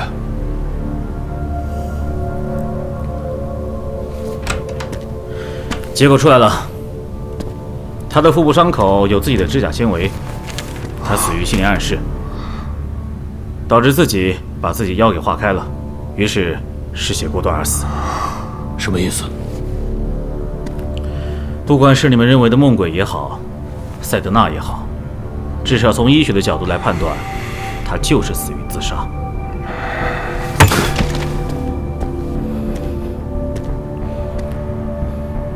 让马荣兴、严伯清、苏文文到会议室来，我们必须有对应之策，我们必须反击。这他妈到底算怎么回事？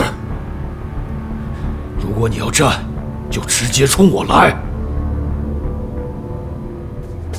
全球目前有5万人在这20天时间里梦中猝死，注意，全部死于梦中。然后，所有追踪到的尸检报告都显示，大脑处有裂性甲烷。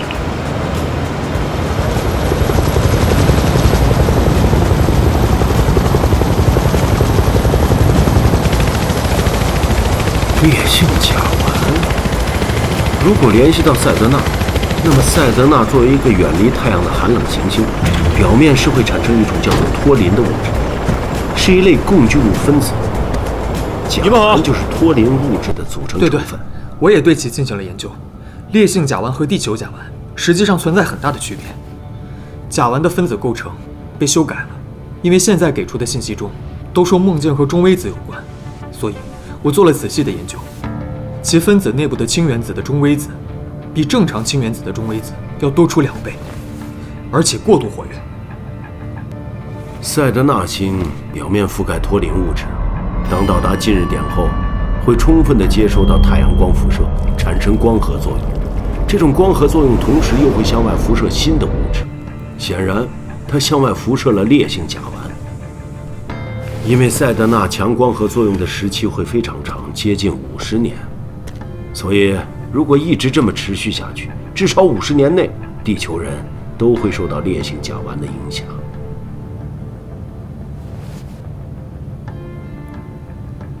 对了，我还有一个信息，我之前说看到了赛德纳，她像一个女性妖怪，但是之前雷七并没有当回事。可是今天早上的时候，我看到了她。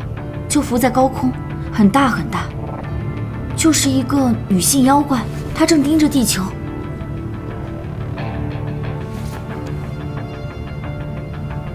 你不信？就算你说的再玄乎，我也信。达伦博斯说过，赛德纳是地球的一颗坚星，以消灭地球智人文明为主。那有没有可能只是这种烈性甲烷单纯的作用，其实和女神和女鬼都没有关系了？那为什么每次都是通过做噩梦、见到梦鬼、被梦鬼弄死的方式呢？人在中毒的时候也会产生幻觉，如果身体机能迅速衰竭，那么大脑会陷入恐惧状态，噩梦也就是正常的。所以你不信吗？也不是不信，只是就算赛德纳是一个女性，我们把这个女性接纳归案，那赛德纳辐射烈性甲烷的现实并不会被改变啊。那么我再说一个点，脱磷物质与太阳光合作用的结果是一定会辐射出烈性甲烷吗？这个其实没有道理。对，释放一些甲烷合理，但是改变甲烷氢原子的原子结构，这个不合理。氢原子结构是很稳定的。还有一点不合理，甲烷虽然很轻，但是不可能被辐射到地球这么远，它连赛德纳星引力都飞不出去。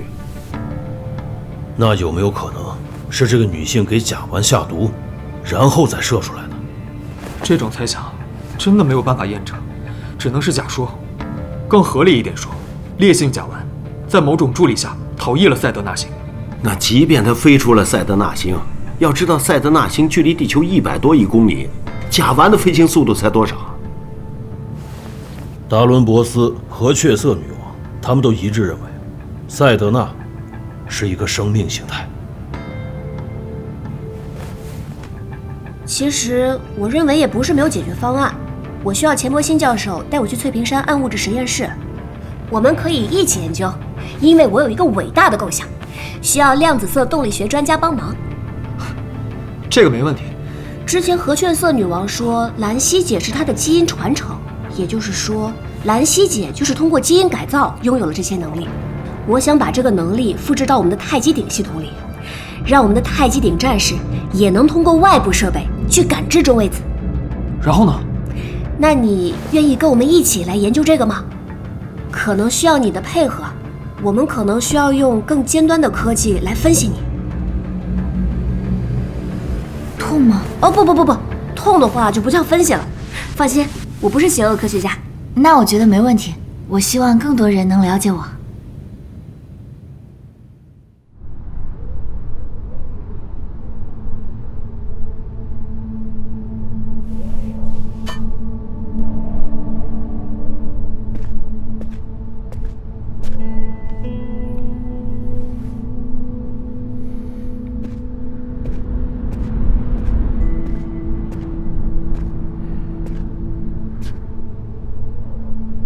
他是一个外籍巨人，没错。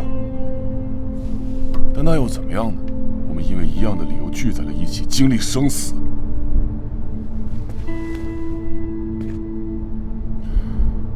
你说，现在的世界怎么变的？我都有点不认识了。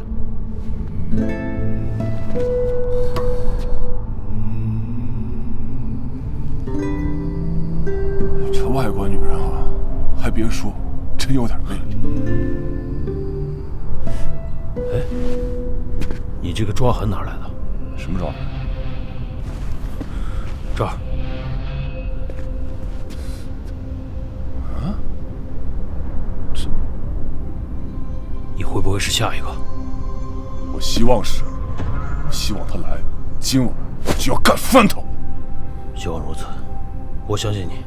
不过我一会儿得跟他们去翠屏山实验室了，你能照顾好自己吗？相信我。相信你。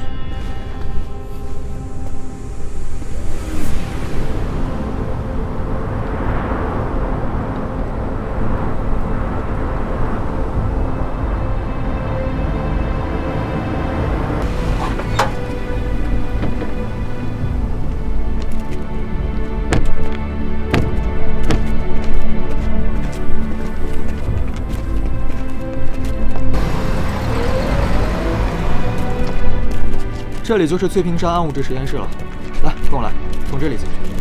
这里呢是一个极深的地下实验室了，差不多有2400年，基本上要坐缆车下去。主要研究课题就是宇宙中的暗物质。其实这里也研究中微子，有一点进展，但不大。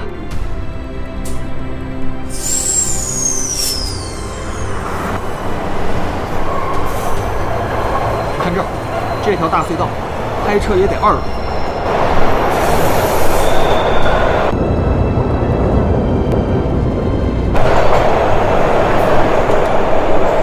那为什么要建这么深？主要还是为了屏蔽掉宇宙微波辐射以及其他辐射。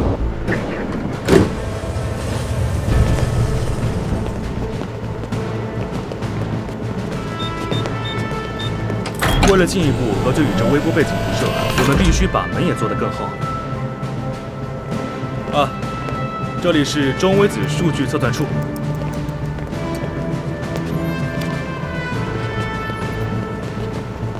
来，这有电梯，还得再往下500米左右。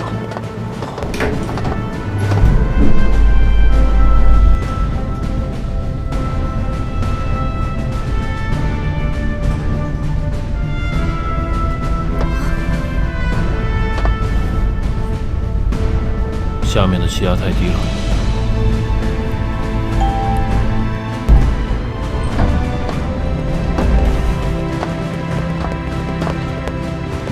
哎，博士，博士，来了。这位是李达博士，专注于暗物质，波色爱因斯坦凝聚态研究，差不多20多年。你好，李博士。你好，雷钦上校，久仰。这位是季兰西，文件里介绍过的神奇女孩。你好，季兰西女士。你好。这位是苏文文，文件里介绍的超级天才。李博士。你好，得向你学习啊。相互学习。几位，请过来吧。走。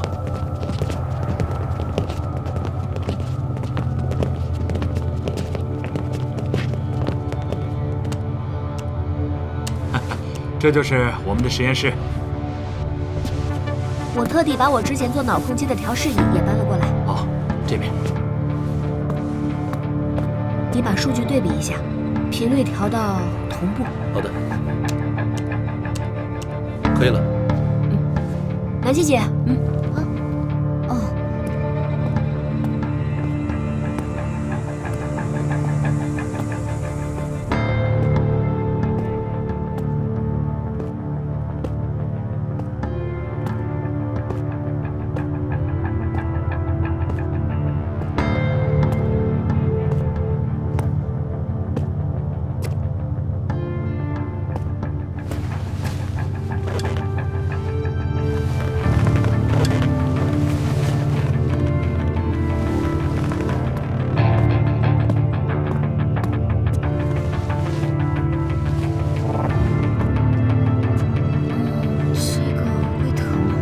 放心，不会疼的，也不会对你的身体有损伤。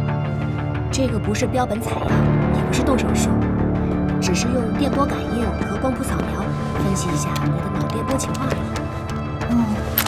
好。毕竟我只是想把这种效果转移到机器上来，也不是说要弄什么基因克隆技术。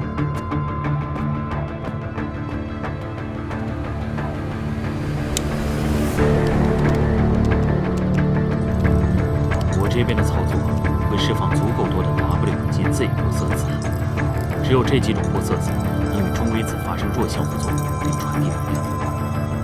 这些被释放出来的中微子通过这个玻色反应器会穿过它的大脑，这样它就可以接收到经过编译的中微子辐射，能与它大脑发生弱相互作用。OK， 如果你那边的辐射波传导过来，与它大脑发生反应，那么应该内容就可以在我这边的屏幕里看到。可以开始了。好，请闭上眼睛，关灯。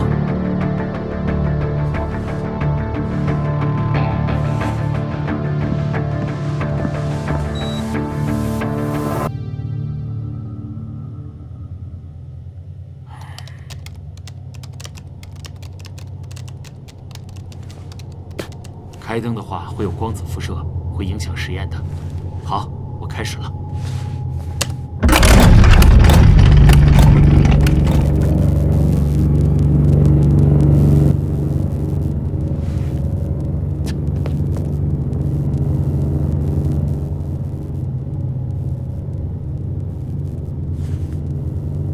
不要紧张，这是电磁温箱在加热，这需要加热到1亿度高温，需要一点时间。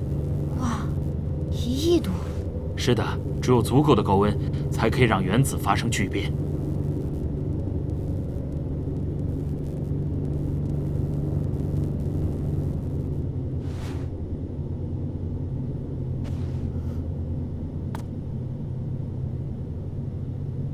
兰溪姐，你试着构想一下空间。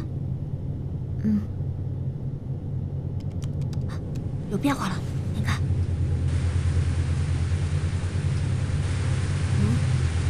这么多杂色，是宇宙微波背景辐射吗？这里不会有。好，想象始终是不精确的，不像梦，梦的实感比单纯的想象要强很多倍。换一种思路，兰溪姐，我这边可能需要催眠你。好的。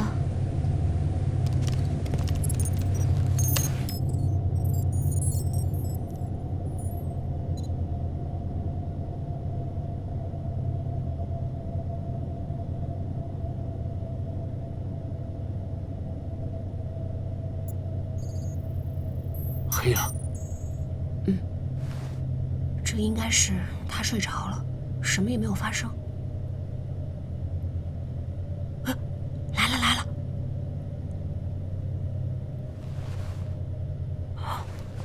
哇，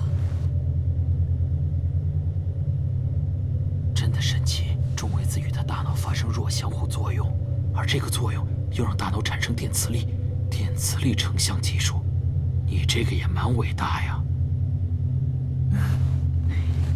其实没有那么伟大，主要是吉兰西的大脑太厉害。哎，我记得之前跟他们聊的时候，雷奇队长说那个达伦博斯。谁？哦，你不认识。那个达伦博斯说，只要调节3种中微子的曲线，就会像调节颜色 RGB 一样，让像变得更清晰。这个我可以弄，就是调节电子中微子。缪中微子、套中微子3轴呗，我来。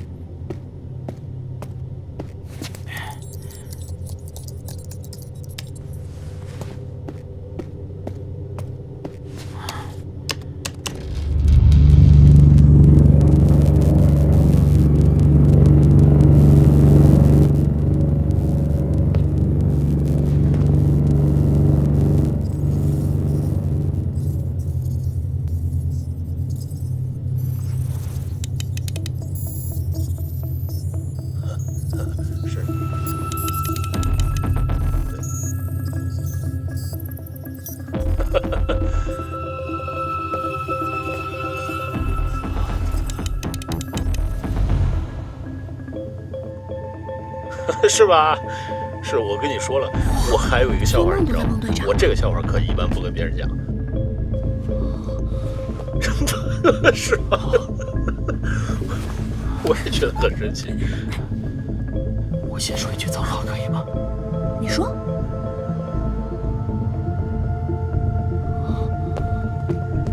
赛雷雷，你改变人类历史了！你知道这意味着什么吗？成功了！对的，早上吃10斤大米饭，你知道吗？他能把人撑死了，你知道吗？然后长得还特别帅，他这个人吧，我不怕什么梦，做过他好几回了。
说你很强，上去干掉他们。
不是回美国了吗？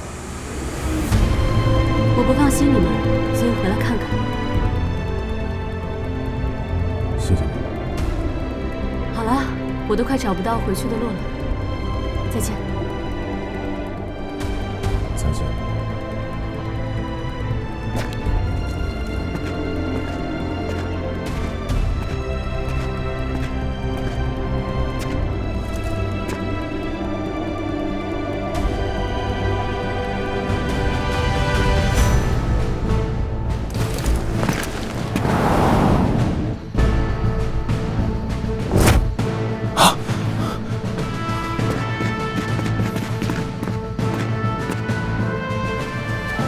怎么了？